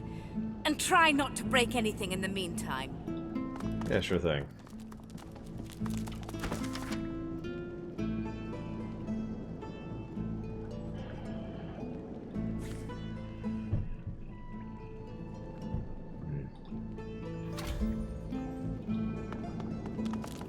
The Meister is examining her wounds, prodding at this, wincing at that. Her face seems grim as she turns to you. Do you know what it means to have the power of the divine, Godwoken? It's a chance to know the truth. You would trade every soul in Rivellon for the sake of knowledge. You would make a ferocious librarian. You have no idea. No. Becoming the divine means taking on the power of all the gods and the responsibility for all the races. The divine was created by the gods to shelter us from the void. The divine cannot use his power for anything else. Surely you can use some power for yourself. When you become the divine, there is no more self. I know at least one person who would kind of disagree with that statement. For just a moment, her eyes soften as she looks at you. It is no small thing to ask, but it is your duty. Without a new divine, Rivellon will die. Yeah, sure. All this power will be mine. Very well, then. Let's see if we can't snatch divinity from the jaws of the void. The ritual itself is quite simple. Drop some blackroot in the bowl, mix in a little blood, set the concoction aflame, and then, well, not inhale the smoke, but whatever the skeletal equivalent is. So they had high advanced technology, von Falkenstein. In the ending of Dragon Commander, there's a purge of the technology to ensure that it's never used again. By the way, the technology came from the demons. So... Ignore any feelings of dizziness, itchy bones, or a dire sense of existential dread. They are all perfectly normal, although you will need to sacrifice a little sauce along the way. But yeah, they were effectively at sci-fi levels back in Dragon Commander, you are correct. Everything you need is here. Ingredients in the cupboard. Sauce in the glowing fountain. Ritual in the tome by the bookcase. Even an incinerator to provide a flame. The Meister looks back at her wounds, curiously prodding them as fresh blood oozes out, staining her claws. Your cuts look like they're bad. Do you need help? Quite. Mind you, being torn asunder by a Voidwoken would be even more inconvenient. So if you wouldn't mind... The Meister points sharply to the ingredients cupboard. Sure thing. Do not lose anything. These ingredients are rare indeed. I'm not hiking back out to the Cloisterwood to fetch you more blackroot. So I should admit that I didn't listen to any of that because I was thinking about Dragon Commander. But it's okay. I'm sure I can figure it out.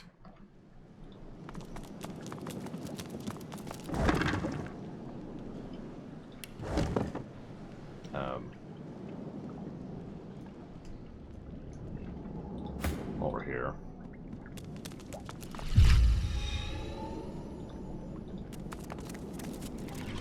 Fill up everyone's source.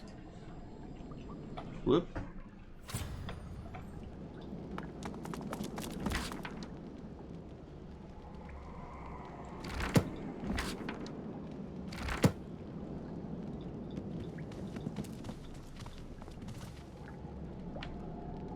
What? Screw the journal. Or, I mean...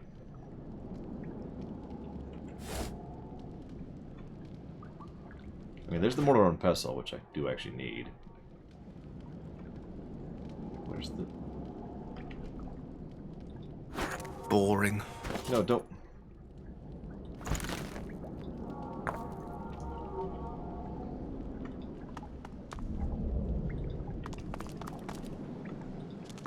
Opening the door, there we go. You see a selection of ingredients, thrown together in no particular order. After a quick rummage, you spot the blackroot, nestled between the grated dragon's tongue and Drudene oil. How did you get dragon's tongue? You gather up the blackroot, obsidian lance, and ancient bowl, and kick the door of the cupboard closed.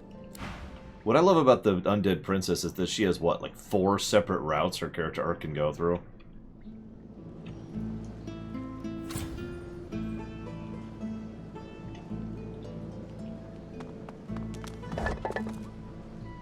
don't remember all of them, but there are several. Leak out a little source.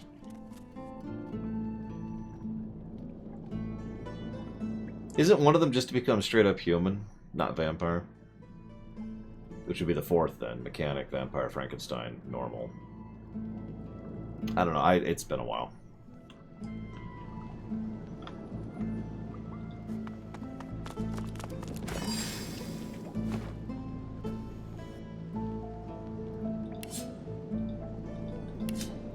Damn it. Fine. There we go.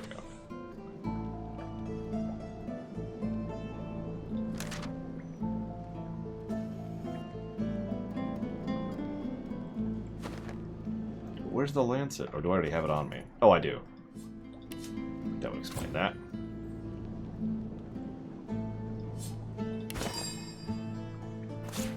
Yeah, right.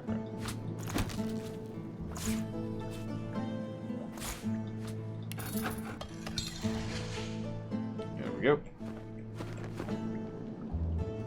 I'm sorry, Colgan.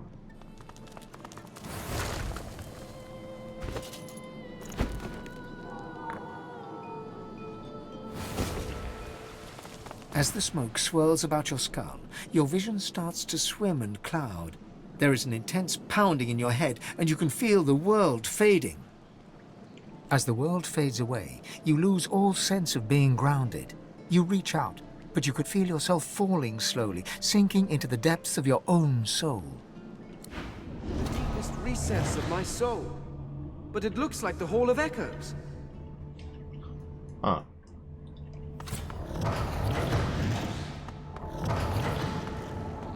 I'll admit the RTS sequences of Dragon Commander were too basic to really engage me. I ended up effectively not even doing the RTS sections. I was just go around as the commander, which was a lot harder because it was so easy to get killed, but it was at least more interesting. I liked the board game sequence. That was alright.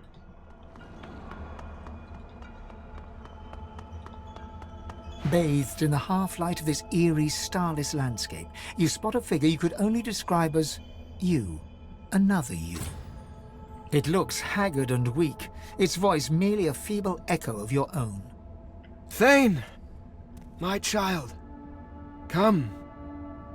Come closer. Let us be revealed. Come. Let us be done with this farce. The apparition clasps your face in shaking, skeletal hands, and you feel a tingle run through your bones.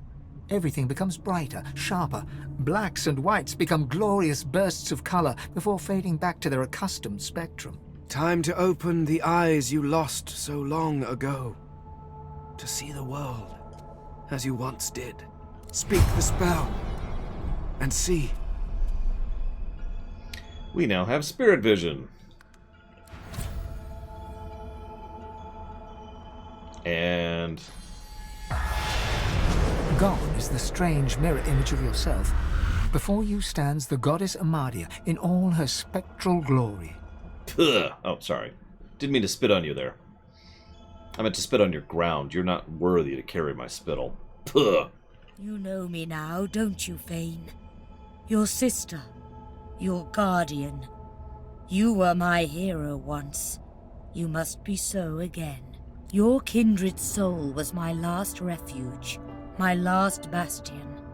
From here I can aid you, but only if you grant me one small kindness. Amadia stretches out and nourishes herself from a source that abounds in your presence. You feel it deep down inside yourself as it drains away. Ah, yes. That is better. That is so much better. Truly, dying does not become a god. What the hell's wrong with you? The forces of the king are hunting us down, leeching us in ways we never thought possible. Droplet by droplet, we are being drained. We are battling for our very survival, and I doubt you would have us lose, Fane. Should we perish, we will be cast into oblivion, and I dare not dream what he will do to you. Well, I didn't think this conversation would get any more depressing, but here you are. Impressive, really. Our battle is a work in progress. I did not say all was lost. There is still time. You must realize, dear one, that our fates are now as one, just as our souls are now as one. We are I. United, we are a force to be reckoned with. But if we are to survive the onslaught of the king and his void minions, you must remember what you have forgotten. We must become vastly more powerful. And once you are strong enough, we must travel to the Well of Ascension. There, you will become even more powerful. Is that where they harness the power of the Veil? It is a lake, a pool of pure source, containing half the powers of each of the gods. We gave those powers up freely to create the first divine, a mortal we infused with our united strength. To bathe in the lake is to become the divine. But you, Fane, you could be so much more, and that is why you must be the first to reach it, no matter what the cost. Why do I have to be the first, though? You are no mere mortal. You are one of us. You could become the eternal divine. The void has never been this strong. A new divine won't be enough. You need to go to the Well of Ascension, not to bathe in its powers, but to take them. All of them. Even all those powers will barely be enough to defeat the king.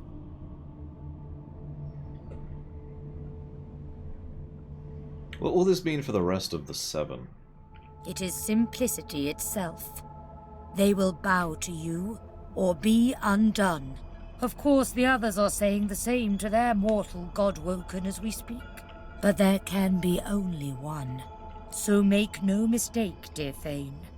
The road to divinity may well mean the blood of those 6 traitors staining your ivory hands.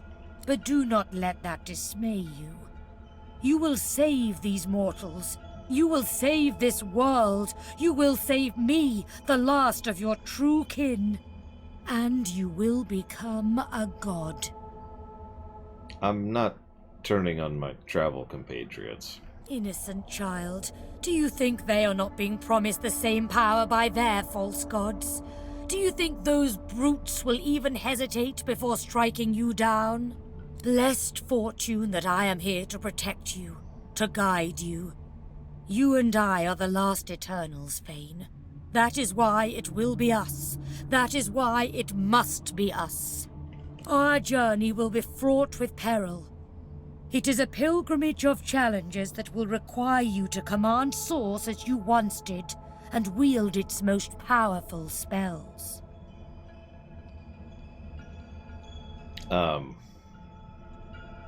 I'm already an Eternal. What additional requirement could exist here? Laughter rolls and echoes into infinity. Oh, dear child, you are quite formidable. But you have forgotten much of what you once knew. We are I now. I shall teach you the spells you need to remember soon, but not before you relearn how to channel the Source in greater volumes. That is why you need to seek these Masters of the Source. You must make them teach you, so that you can regain your full power. They may be nothing but mortals, but like all mortals, they have their uses. Return to Rivellon, seek them out, and force these masters to share the knowledge they have gleaned. Force? Once you have, return to me here.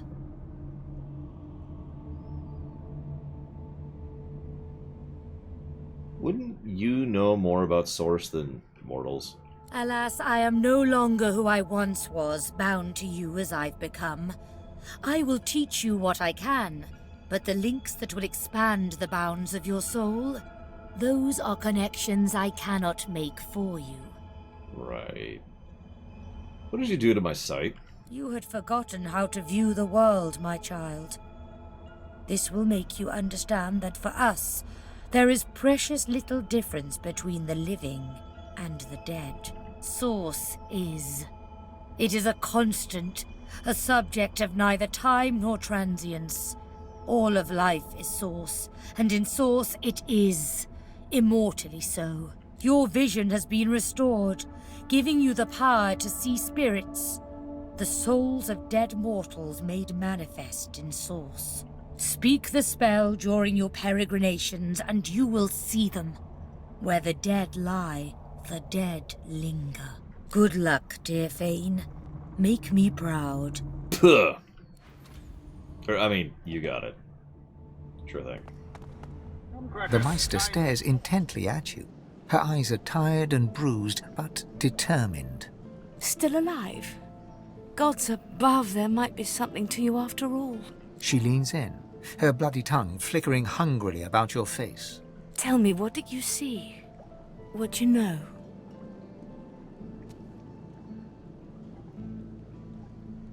I explain everything. Explain. She sighs impatiently as you hold your head in your hands, rubbing what's left of your temples. You can't channel enough Source?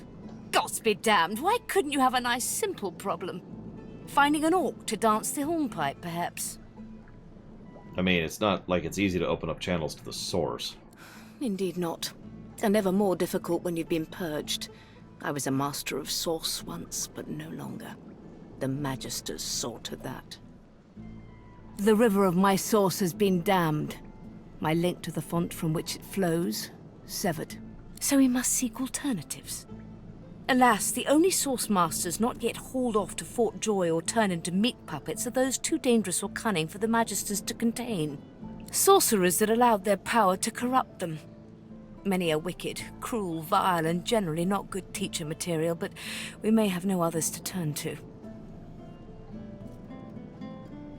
Alright, whatever it takes. Just so. Some of these are quite dark, twisted individuals. The kind of creatures that grew bored pulling the legs from spiders and so moved on to people.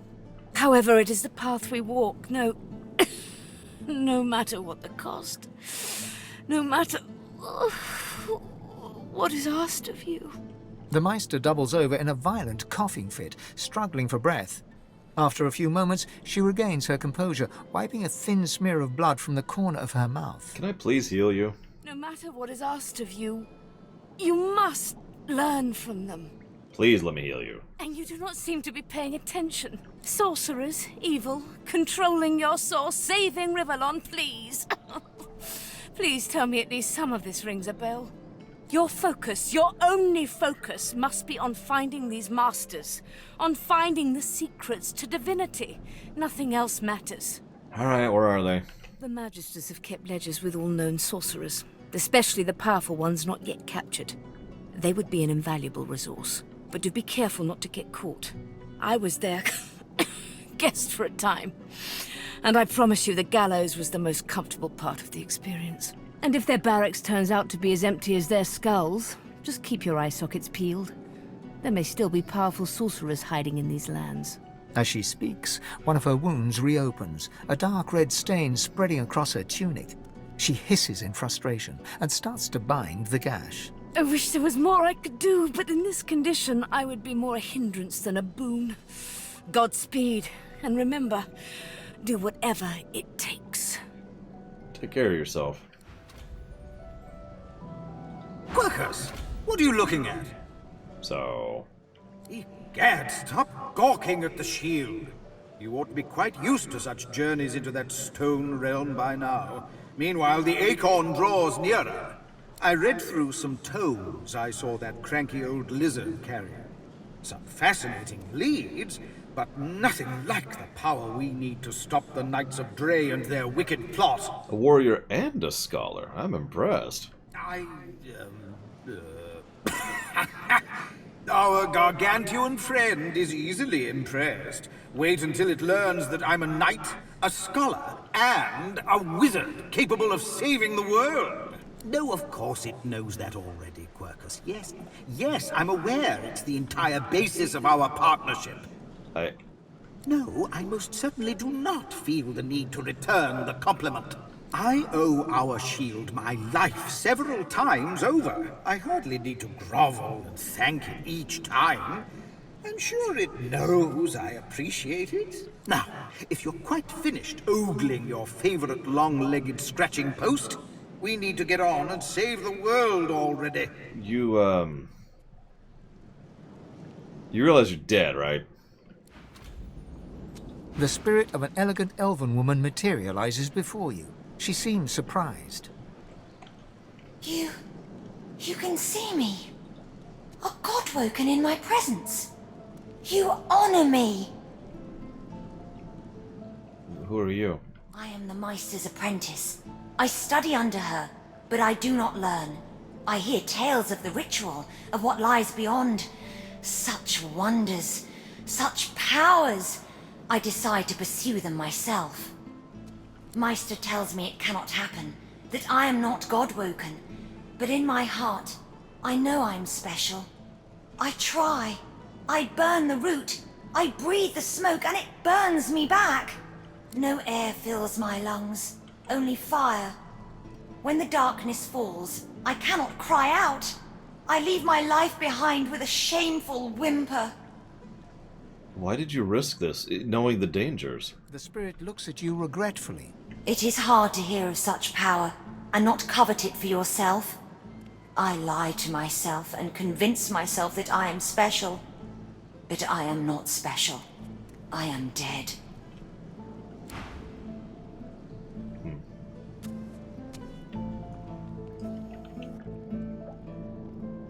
Well, let me grab that source again. That someone so rudely ate from me. God. Or rather, not a god, if you want to get technical. Oh yeah, let's talk to him again, see if we can... Our shield speaks, Quercus. Prick up your phantom ears. You were trying to say something earlier on the boat? It's come begging, Quercus. After ignoring us on the boat... I didn't ignore you per se on the boat. The squirrel reaches out and touches your ankle, sending a hot flush rippling through your body. Your mind's eye sees a new potential spell swirling before it. Thanks. I'm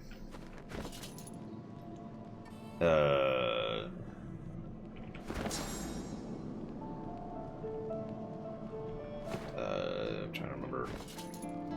This? No, that's not gonna do it. In here? I don't have any. Ah, whatever. I thought I had some parchment on me, but I do not appear to.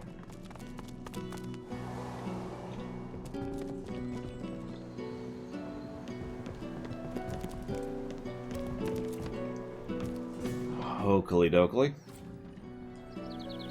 Well, let's get out of here. Let's go find some sorcerers.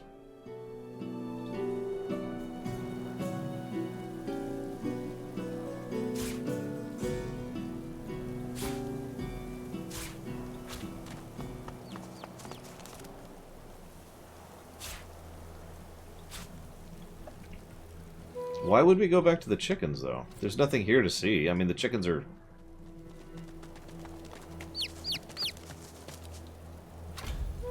all dead. Mama! Mama! Mama! Monster! Monster! Poor little Peeper! Poor little monster Peeper, baby! There's only one way. Yes, there's only one thing to do. Papa! You mean Peeper's father? Yes, yes, yes! He wanders, he roosts, but he is special. He can help Peeper, can keep him safe. Okay.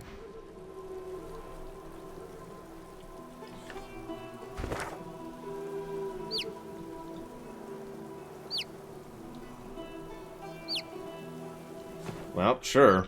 Let's head north then.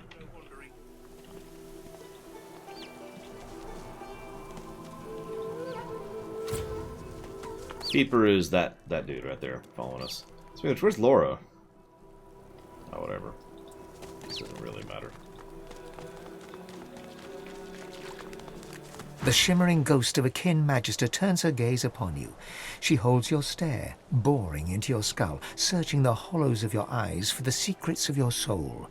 But in so doing, she shows you hers. You are Zeushan, a young lizard magister, devoted to the Order. More than this, you are in love with a comrade, a human man of wit and kindness and sweet disposition, who goes by the name of Boris. You are Zeushan once more. Alexander dies. Worse, your human comrades look at you askance, as if his murder was your fault. Even Boris turns against you.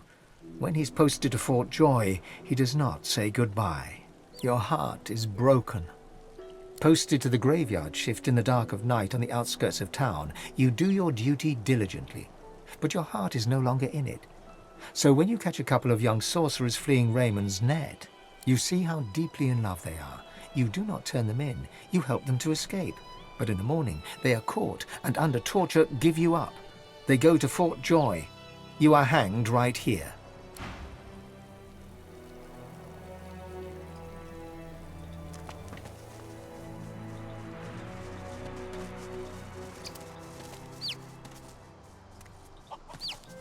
To try and make up for that, let's talk to a bunny. Ugh, mating season. Again. If I have to deal with one more buck looking to court me, I'll take a chunk out of his ear. There you go. I bet you're the musical star. You've thought about taking up the lute. I got a few ready to go, all freshly strung. So you do. Holy crap. But no thank you. She sighs, then begins to hum. Listen, this is all fascinating, but I'm running out of time for today.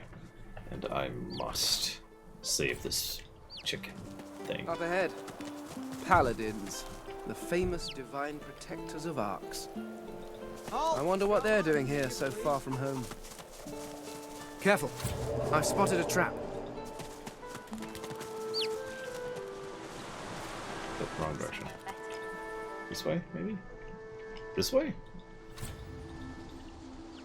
There we go.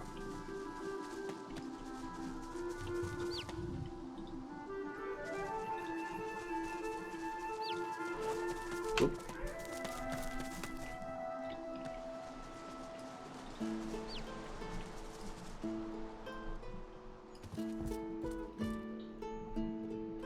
Gareth?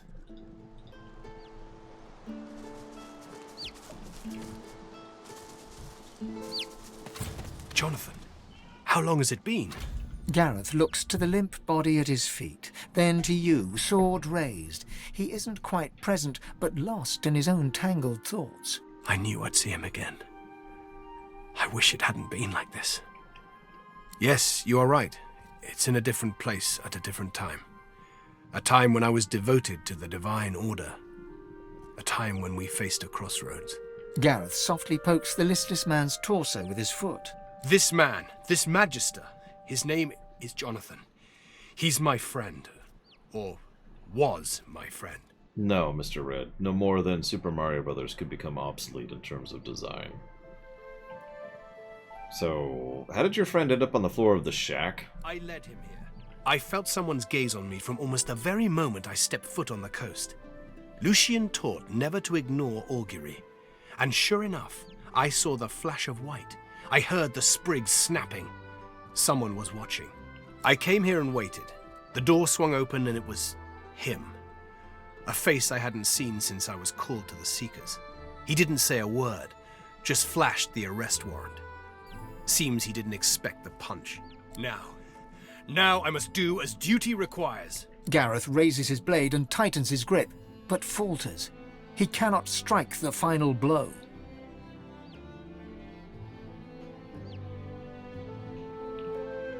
We could take him to the Lady Vengeance instead of killing him. You want me to drag a wight across the coast in viewing distance of a dozen Magisters and get a tongue lashing from Malady as a reward? I have not lost all sense, I assure you. I mean, you could spare him. Gareth's fingers open and close around his sword's hilt. His breathing slows and his face relaxes, yet his arm remains suspended.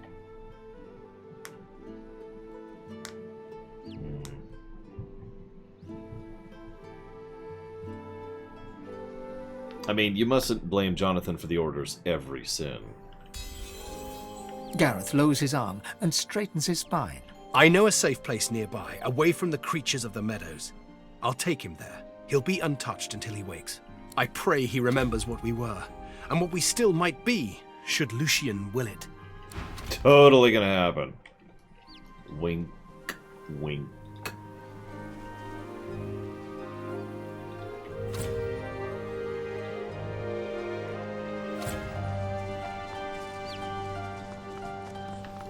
Where am I at? Oh, I'm right where I need to be, basically.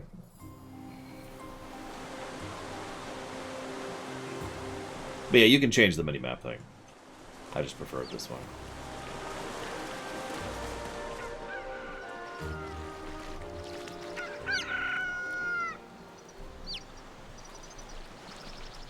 The Scion works. You do not disturb her. Kind of busy here, buddy.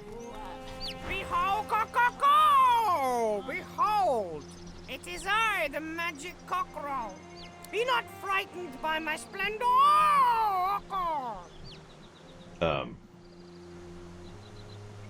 You have a son. You know that, right? I should certainly hope so. All my life's work has been for naught. Send the little bloke my way next time you happen upon him. I'd like to see what a fine specimen the magic cockerel has produced. He's right here.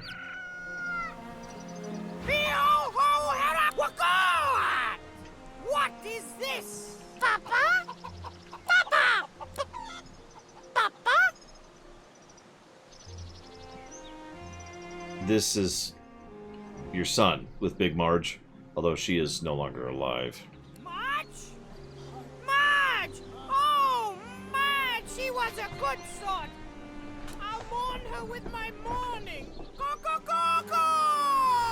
The rooster looks his son over, first with one beady eye, then the other. He has my eyes. Buck, buck, buck, but I see nothing but the void lurking behind those pretty peepers. Kill him now, or he will kill us all later.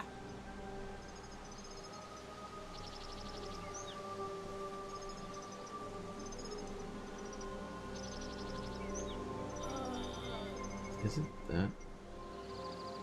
But okay, whatever. Why would I kill this cute little bundle of fluff? Cute as a button. A button that could destroy us all.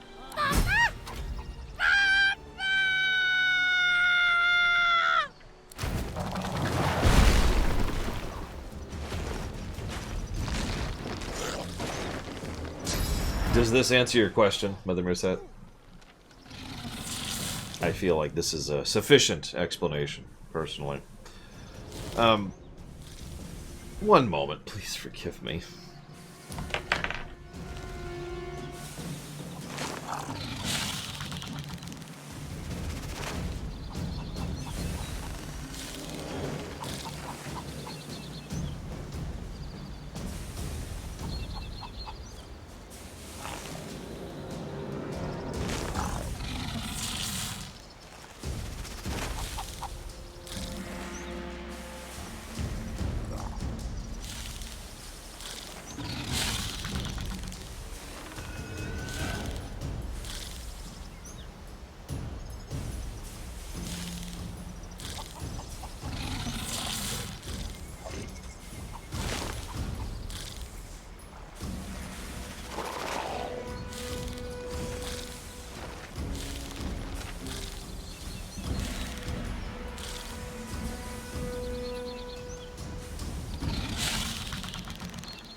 good question, von Falkenstein. I'm not sure we want the answer to that.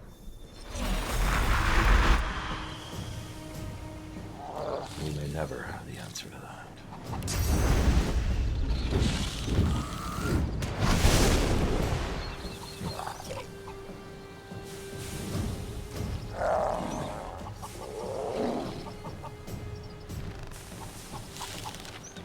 Well, thank you, 12PC. We can disagree on it, it's fine. Quite a few people have had different perspectives on it.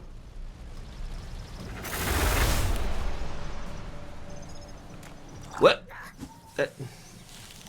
This is the fourth time now that I've tried to plop down a totem and moved by accident instead. Oh, whatever. Let's scooch over here. And do a little whirlwind action. There we go.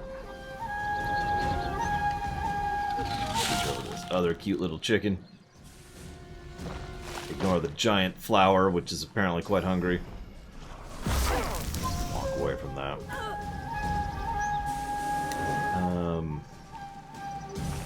Why are you trying to get... Okay, whatever. Don't actually care. Huh. Is there smoke? Oh, I'm super debuffed, that's why. Okay, that's cool. Let's just do this. And...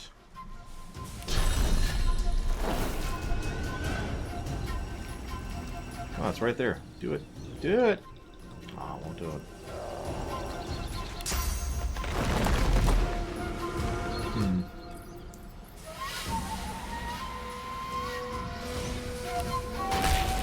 Pass.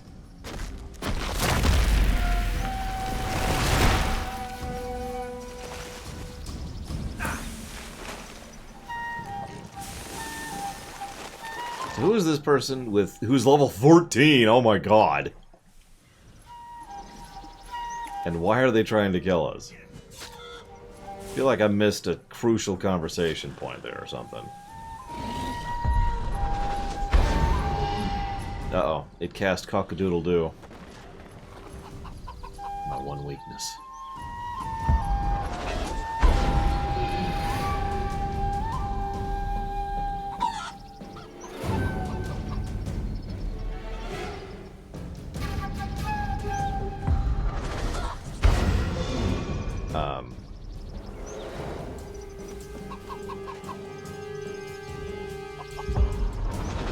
Just, oh my god, this is,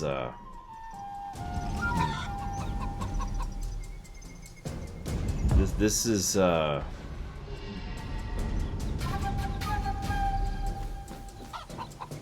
I just in a loop? This actually feels bugged. Because they keep teleporting in new ones, who take their action to teleport new ones, who take their action to teleport in new ones. Like, I might be soft-locked. Look at this. Do they have a... Are you sure they have a limit? Because I'm not sure I believe that right now. There are currently 9 of those things. Okay. They hit the limit. What the crap?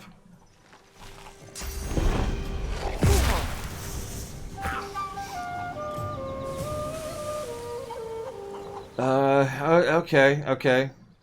I need to focus fire on this jackass. Level 14 death. Yeah, that's gonna be a minute.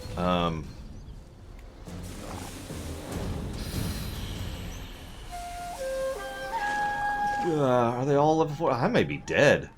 There are multiple level 14s I'm fighting here.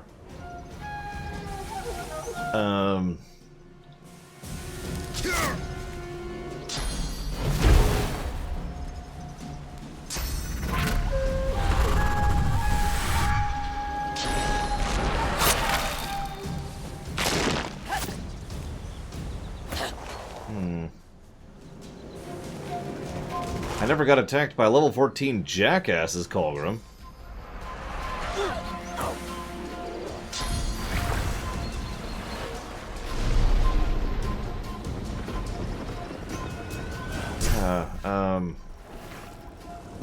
Oh, confused. What is that? Whatever that status effect was. I think it was confused. I acted like confused.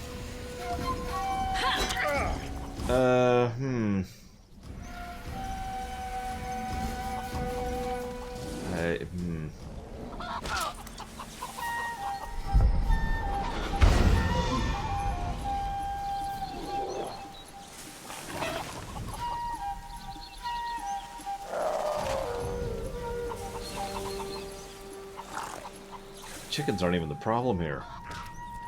Yeah, I think we are kind of screwed, so... If it was not for the 14s, I think we could actually handle that. It'd take a while.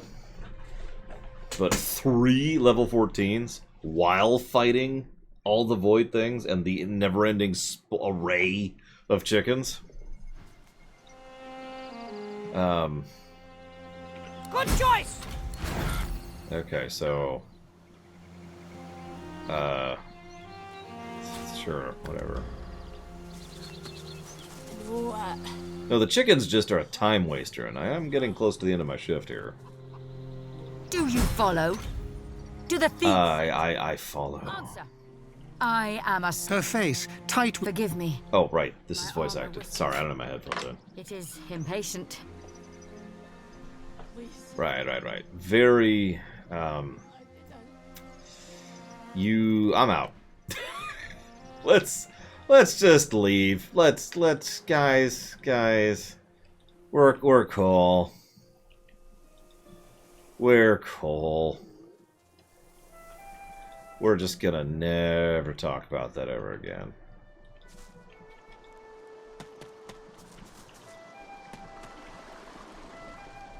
This way, I think.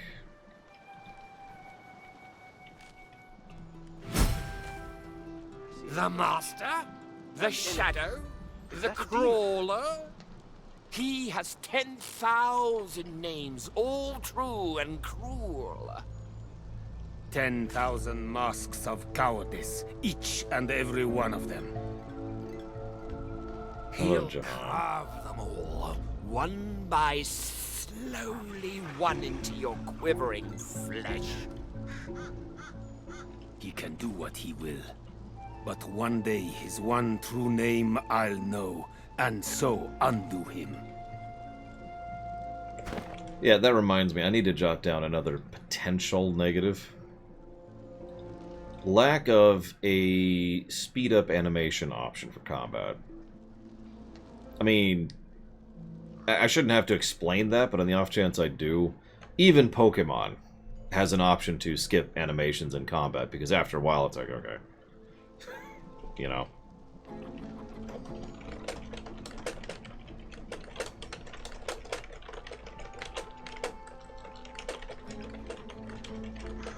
Hey, Sidicusis. See, it's funny, this is actually my personal favorite type of combat for this kind of game. But, that animation thing, is there a mod for that? To add the speed-up animation thing? Does anybody know? In the near distance, you see a man, though shadows obscure his features.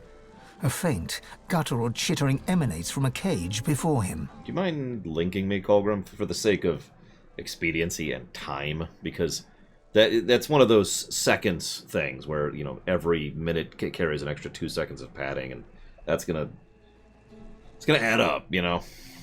This is him. He can help me. He can... Losa's eyes suddenly fill with inky blackness. Grey veins appear beneath her skin. Walk away. She shakes her head. Her color returns to normal. I'm running out of time. I think that man is Jehan, the demonologist. I need to talk to him. She throws up a salute and laughs low, but worry sparkles behind her eyes. She walks towards the mysterious figure, who turns towards her with narrowed eyes. Keep your distance. I recognize that particular shade of darkness in your eyes. Why do you seek me? You're Jehan, the demonologist. I heard you could help me. Please, I must be free of it. Jahan stands back from her, his body tense. He stares into her eyes a long while, saying nothing. I've heard about you, Losa. You're the amalgam too hideous to contemplate. One who has a demon coiled around her god-woken heart. Its grip grows stronger by the hour. Its voice and yours become ever more indistinguishable until, ultimately, it's your voice no longer. But not just yet. He walks toward her. They talk in low tones. Jahan's face is vivid, insistent. Los's is set in a determined frown. Do as I say, Losa. Hurry now. It won't be long. They shake hands, Jahan clasping Los's hand in both of his. You'll see. I'll be back before you know it. The Advocate doesn't stand a chance. Losa turns to you. So, we have a job. I'm all ears. It's like this. Jahan can help us. He can teach us how to control more Source. Just like that. All we need to do is a little favor for him. There's a place to the north called Blood Moon Island. I guess it's been more or less lost to a demonic presence for some time now. There's a fellow there, goes by the Advocate, and our new pal Jahan would like to see him taken care of. We take care of that, and Jahan helps us control more Source. And after that, he may even be able to help exorcise what ails me. Sound good? Of course it does. She turns away before you have time to answer. Excuse me. You travel with Losa, do you not? We need to have a word, you and I. I suppose I don't have to tell you her condition is rather dire. Oh, yeah. You're no stranger then to her demon-wrought idiosyncrasies. The thing inside her is voracious. It's a testament to her strength that it hasn't long since consumed her whole. Perhaps that's because she's God-woken, just like you are. The fact that she's God-woken is what's saving her, but may also be the very thing that spells the world's doom. Do heed me when I say that under no circumstance must she be allowed to ascend to divinity. The demon, not she, would be a god. It would bring about the end of time and space and all creation as we know it. I say this to prepare you for the worst. I say this to prepare you for the kill may come to pass. You must be ready to be the death of Losa. Should she come close to ascension, you may not hesitate. Okay. And practice the moment in your mind. For hesitation will mean annihilation. There may be more I can do for you. Come find me if you are interested in growing the Source inside you. You may find that new strength will soon become essential. Well, and on that bombshell, we're going to go ahead and chop off for the night. Monday, 9 a.m. Eastern Standard Time, we shall continue. Otherwise, I will see some of you tomorrow for Lore Week, and the Streaminations, and the Star Trek Rewrite stream. See you around.